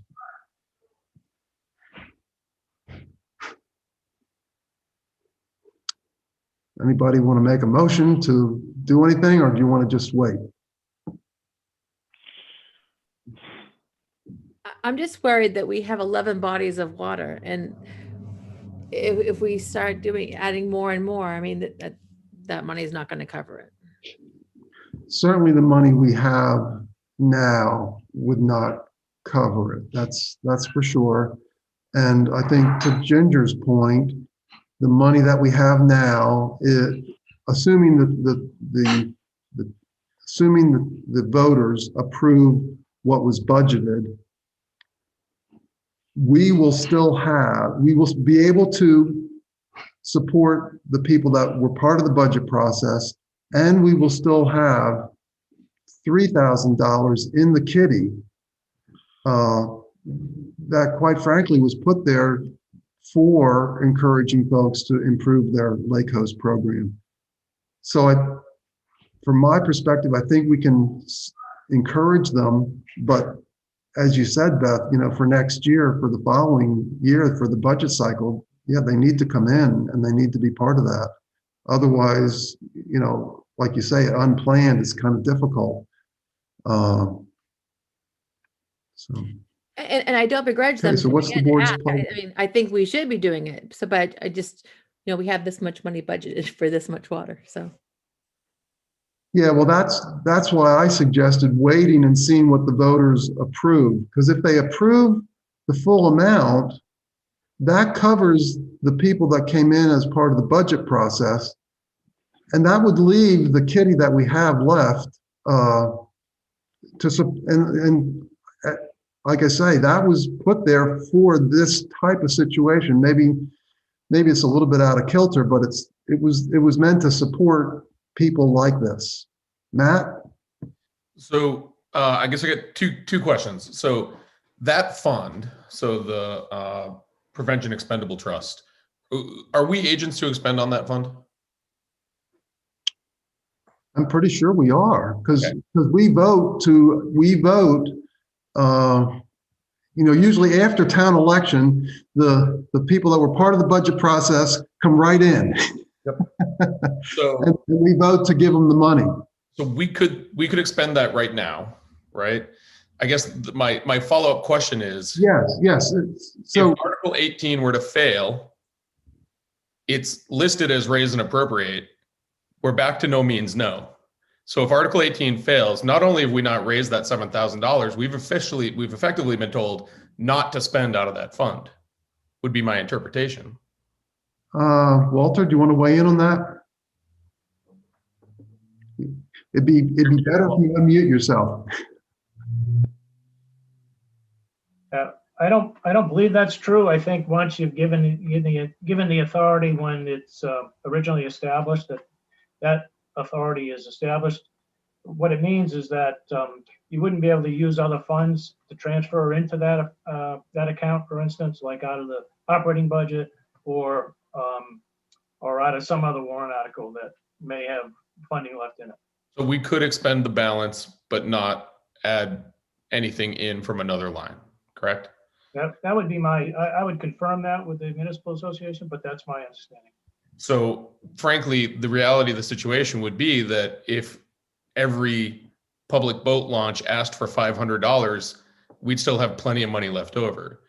We're looking at a lake, a ramp that's not asking for more than their fair share. As a matter of fact, it's very little.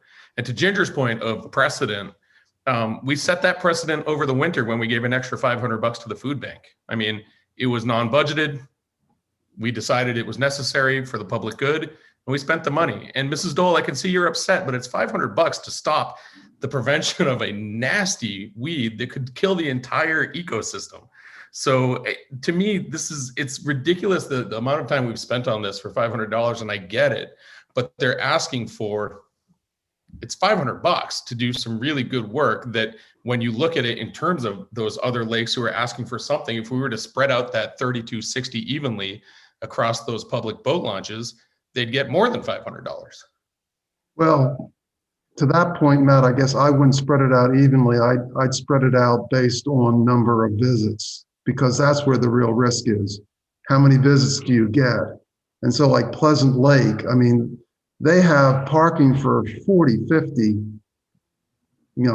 boats there, and they see a ton of business. So I wouldn't necessarily be in favor of splitting it, by number of lakes. I think from a risk basis, you'd have to split it based on, for example, number of entries in and out. Understandable, but you're still talking about 1/7 of the total funding. Oh yeah, but for example, just Genis Pond has almost 10 times that amount. And I don't recollect Pleasant Lakes, but I'm pretty sure they're even more than Genis Pond. So I mean, you're talking 20 times more visits than Harvey Lake in that case. And that's the reason why I'm hesitating. I agree with you 100%. $500 isn't a lot, but if people want to see us really mitigating the risk effectively, and we don't have much money, then the expectation would be that you spend it where you have the most risk. And so, okay, so what's the sense of the board here? What do we want to do? I think we need to wait till after we vote. Until after the town vote. We can do that, or okay. Does anybody else have another suggestion or want to make any other suggestions? I mean, the conditional approval is effectively the same thing. Yeah. Right? Well, yes, I guess essentially it is. And I guess from that perspective, nobody's gotten their money other than what they get from the Lake Coast program, New Hampshire Lakes. So everybody's in the same boat from that perspective. They have some money to start, but they don't know exactly how much they can ramp up till the town vote. Okay, unless there's another suggestion or motion, we're gonna wait until the town vote to decide on this. Kim, I know you're here, and I see Jamie's still online. I'll just say I think you sense there's general support for this, but we're a little bit nervous about exactly how it'll play out at the voting. I think the town will do the right thing, but I think the board is asking to wait to make that decision. Anything else on this at this point? It's short-sighted. It has the potential to cost us thousands of dollars. As it would with any of the lakes, Matt. Yeah, so I think we just hope we can make a pitch at the town meeting. It doesn't stop anybody from doing the front part of their program though. So I don't think we can say it stops the programs. Okay, anything else on this? Okay. Then we're gonna take a 5-minute recess or 3-minute recess for a bio break, water break, whatever. And then we'll come back for the new business.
How are you guys?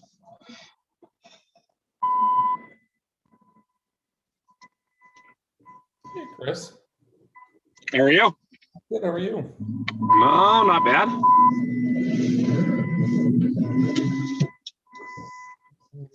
Sign at the rec field looks great. Oh, good.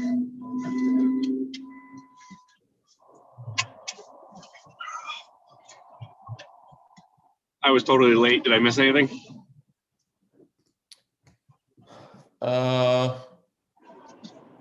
far as your stuff goes, still a mask mandate at the transfer station, but removed for the rest of the outdoor type facilities, recreation stuff and beaches. Nice. Keep it on the transfer station for now. I was playing baseball with the kids and I looked at the time, I was like, oh no. You're all right. We're taking a quick break and then everybody will be back. Nice. Are we allowed to use the field now? I know there's not really much of a baseball field up to the go to the elementary school and hit some balls from and stuff, but You can use that upper field. I don't know if we're allowed to yet. There's certain stuff that's programmed up there a couple of nights a week, but at least there's a backstop there, right? Yeah, exactly. All right, I'll let you guys get back at it. Thank you, Chris.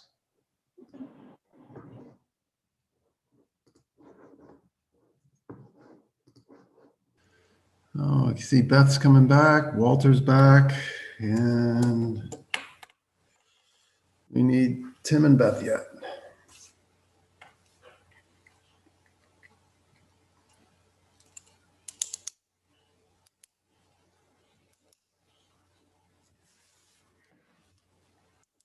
There's Tim, and there's Beth. Okay, we're going to start the new business. Up for action is the Northwood Crank Pullers request for permission for grant aid on project. Walter, do you want to explain it and let us know what we need to do? Yeah, so as you know, this local snowmobile club, and they are looking to do some trail improvements in the Meadows area on Old Mountain Road. And because that's town land, they need the town's permission to go ahead and include that in their grant application for getting the funding. So that's what they're requesting. So, okay, Tim, do you have a question? You said the Meadows is town land? The road, the road that goes through. Okay. So just, they're gonna work on the part of the road that we own, not anything inside the, That's correct. okay.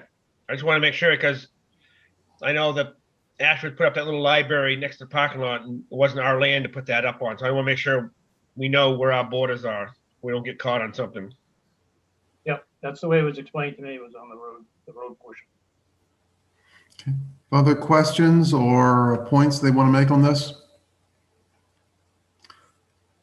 Okay, if not, then Walter, do we need a specific motion or just a consensus?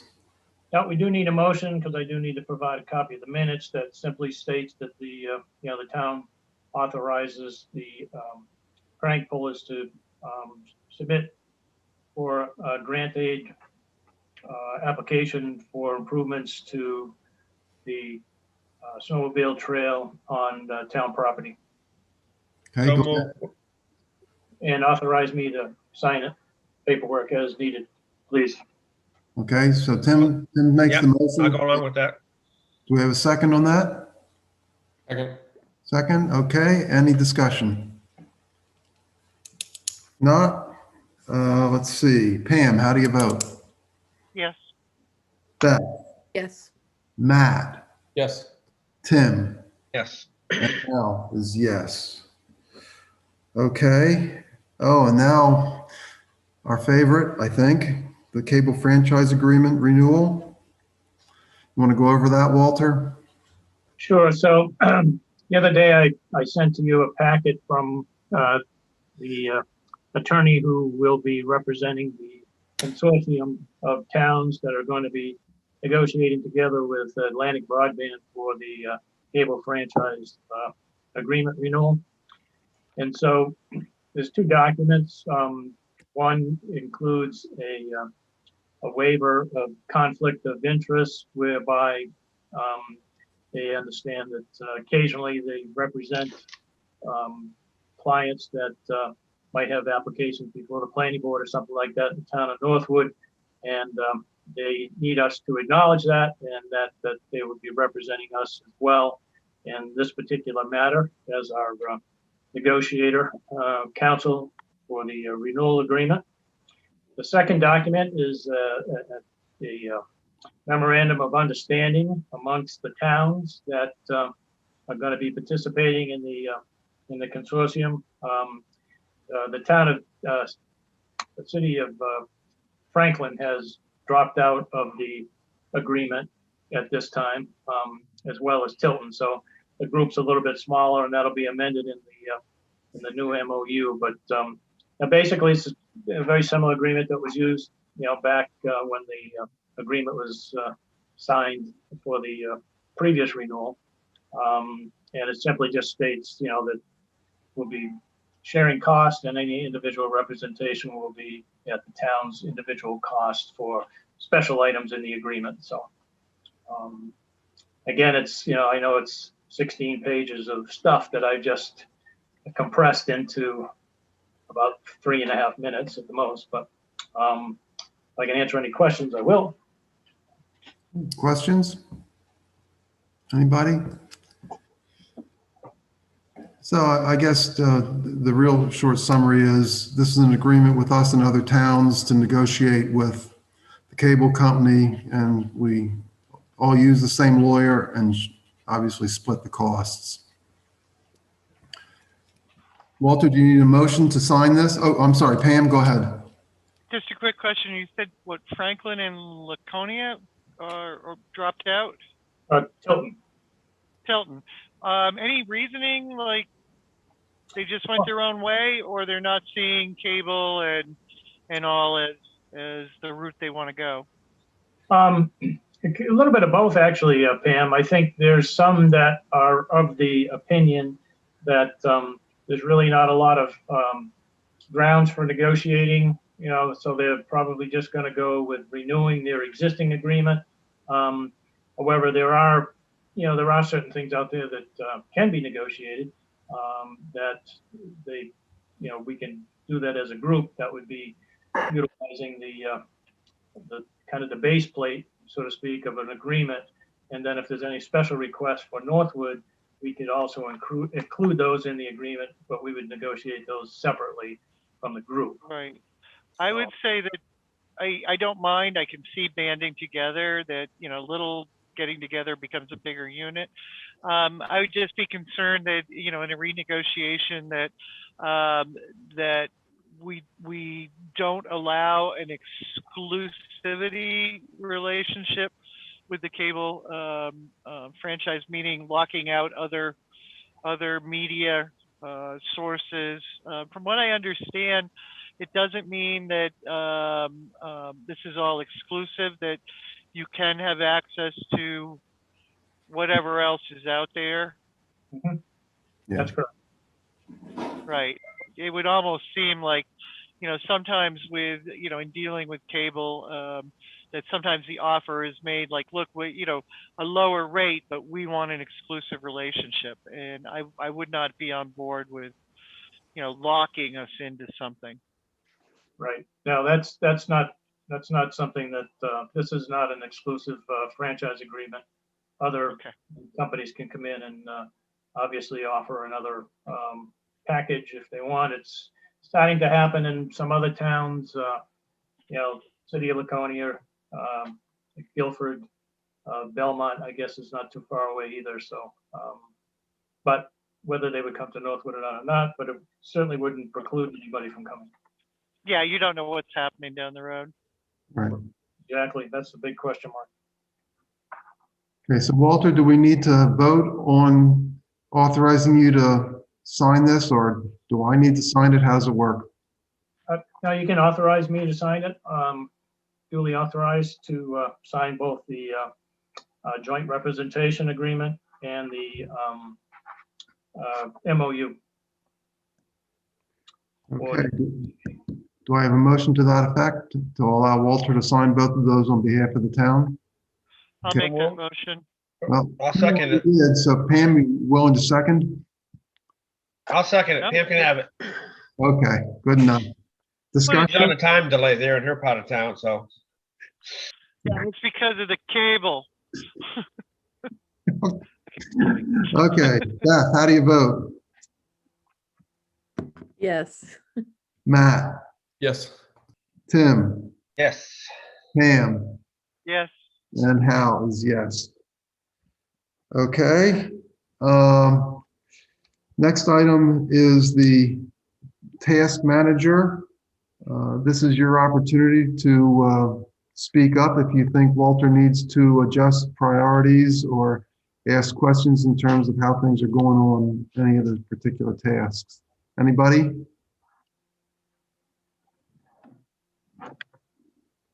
If not, Walter, I just want to thank you for putting that out there each week. It lets us track how you're doing and also keeps reminding me when we can expect stuff. Oh, Tim, I'm sorry, did I go too fast? No, I just had one thing. I was gonna ask Walter is he gonna be able to get his work done, or is Hal been bothering you too much? Do we need to pull Hal back, or can you handle him by yourself? I'm just saying, just by in the past, I've known, you know, Yeah. he works for all of us, just not you. Let's let Walter answer that question. Walter needs a safe word. Yeah. I enjoy my coffee when Hal calls. Wow. We're in the trust tree right now. We can, you know. No, not bad. Yeah. Well, let's see. I did talk to him for 10 minutes today, but it was in regards to a potential candidate for a building inspector. So, Yes, working on that. yeah. Okay. If not, then we're going to go on to committee reports. Anybody up for this? Anybody up? Matt, go ahead. So Recreation had a youth fishing derby over last weekend, rousing success, a lot of fish caught. It was held at Saddleback Campground, and everybody seemed to have a great time. So everybody's looking forward to spring soccer, which is up and running now, and we've got over 100 kids signed up. So looking, I think people are continuing to look for stuff to do as the world wakes back up, and really excited to have Scott on board, who's already talking about some great ideas. So I'm looking forward to him joining us too at a future meeting. Good, good. You have any updates on the playground, Matt? Yeah, so the equipment actually got shipped. It's just started its journey towards us. We've got a potential build date. Hang on, let me get that on the public record here. Where are we?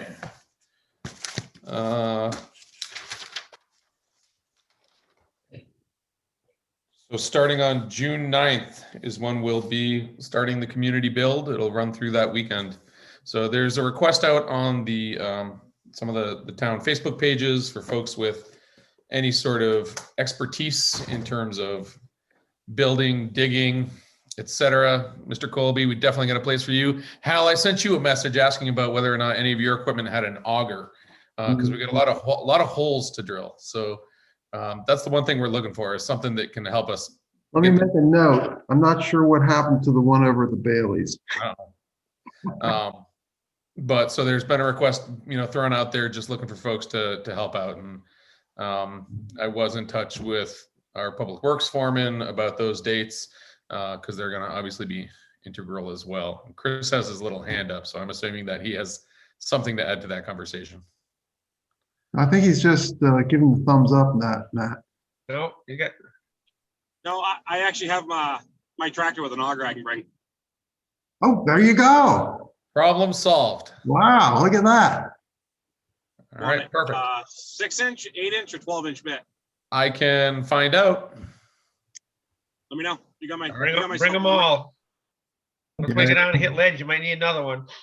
Yeah, that's the part I'm nervous about. What it is. Okay, great. Anything else, Matt? Nope, that's it. Thank you. Well, you guys are making great progress. Anybody else want to report on anything from committees?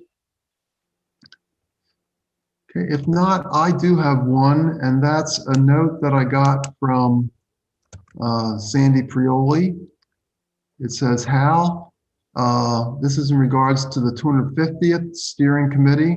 Hal, at today's meeting, we discussed the idea of adding Joanne Bailey as an honorary member of the committee, as she is the town historian and a wealth of information.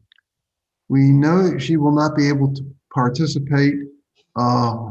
She said in any matter. I think Joanne might make a few phone calls, but will not be able to participate in any matter, but we feel she should be honored in this manner. So she's asking, does she need to send a letter of interest, or does the board need to take a vote to make this offer to her? She also adds, the committee is coming together nicely and we're making good progress at every meeting. So that's encouraging. How do folks feel about having Joanne as an honorary member of the committee? I will say I mentioned it to her this morning, and she seemed to perk up and be happy about that. So I think she's amenable if we're willing to do it. Anybody want to comment on this or make a motion? I don't think anybody's going to disagree. So, Okay, so Walter, do we need a vote to do this? Sure.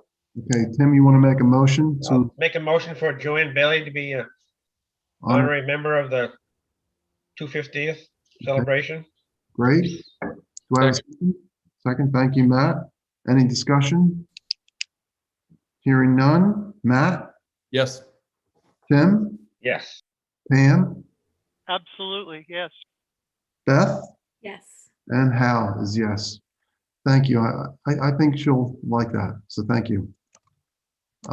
That's it for me. Again, anybody else want to report anything? Okay, if not, then we're going to move on to Citizens Forum. Anybody want to speak? Jamie, go ahead. Thank you. I have a question. Can I ask a question? Yeah, go ahead. We generally just listen, but given that we just That's discussed okay. item, You we'll- don't have to, we'll you don't try have to give me an answer. You don't have to give me an answer right now. I just didn't know if you knew how many town-owned access points does the town have on the 11 bodies of water in Northwood. So again, you don't have to give me that answer, but that's very important to this conversation, because one of the things that you got to keep in mind is that the town owns that boat launch. It owns the public access point, and it's also used as a beach for the residents on that side of the lake. So your earlier comments, Matt, about you can't test every cove in every lake, I get that. That's true. But you should take the responsibility of testing the access points that you are responsible for. As a town, if you own that access point, it's up to you to take care of it. The Harvey Lake Watershed Association has been doing all of this on their own without any ask from the town. We spend $360 a year in testing. We test for E. coli. We have had the state DES involved with the breach of the dam, and we get nothing from the town. And we're simply asking for you to step up and take responsibility for the town-owned property. You're the ultimate stewards of that boat launch and that dam, not the Watershed Association. We're volunteers. Our goal is to educate and conserve what we have here. And you're fighting us. You're fighting the conservation and you're fighting the education, because we're trying to teach people that you shouldn't let stuff run off the road into the lake, but yet the town is the #1 offender. So work with us. This is a beautiful body of water, but Hal, the letter that I wrote to you, it's 116 acres. It can't take that type of abuse. It's gonna go bad. And then the fishing derbies go away, and the Co-Brown, bass program goes away, and it's not good for the community. So that's my pitch. You're responsible for that. The $500 should come out without an issue, because we're doing the work. We're just asking you to help support funding so that we can continue to do it. Thank you. Good. Good. Thank you for speaking. Anybody else want to speak? Okay, if not, oh, I'm sorry. Oh, Ginger, I'm sorry. Sorry. You're on mute, Ginger.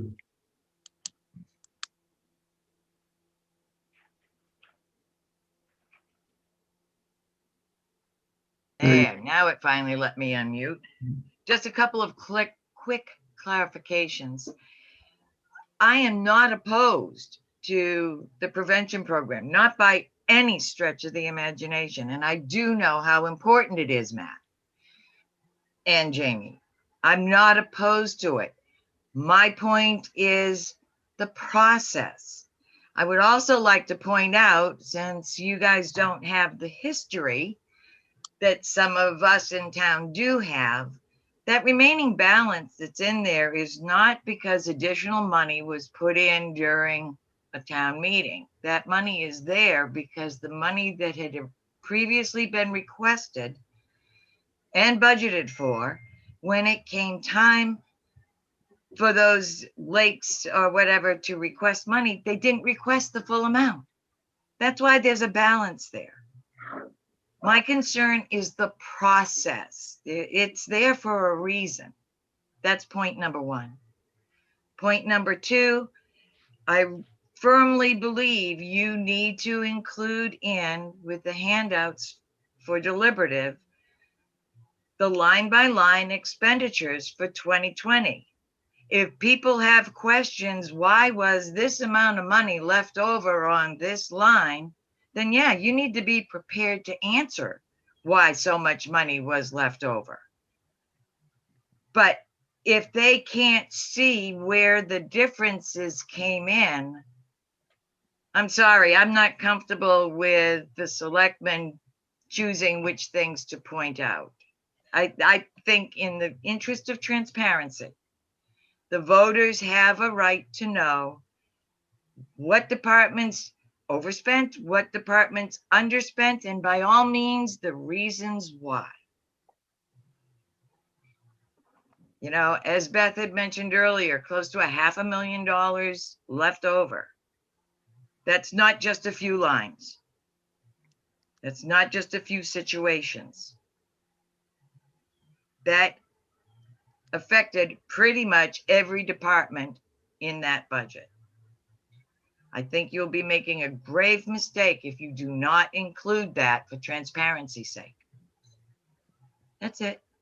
Okay, thank you, Ginger. And again, appreciate citizens providing the feedback. It really helps us in terms of understanding how people feel. Okay, at this point, I think we're up for the non-public session. I know we need to approve some minutes. Walter, is there any other reason we need to go into non-public? Not that I'm aware of. Okay, so then just for the folks that are with us, our expectation is that there won't be anything to report at the end of the non-public, since all we're going to be doing is minutes. But you're welcome to wait. Or how do we want to do this? Do we want to assume we're not coming back, or how do we? Well, we have to come back to vote to come out of non-public and adjourn. So Matt, do you want to take control of the meeting, or how do we want to do that? Yep, it's fine. Paul can give me control after he turns everything off, and then I would suggest having him just stick around so he can turn it back on, since it's only gonna be a minute. Yep, yeah, stick around, Paul. Yeah, that way we can get it done. Okay, so do I have a motion to go into non-public? And this would just be for, well, really, it's because we're discussing previous items which were related to personnel and hiring. So Walter, I assume we go in under that. Mhm. Okay, so that'd be A and B. Do I have a motion to go into non-public under those conditions? So moved. Okay, a second by Tim. Roll call vote. Tim, Yes. Pam, Yes. Beth, Yes. Matt, Yes. and Hal is yes. Okay, so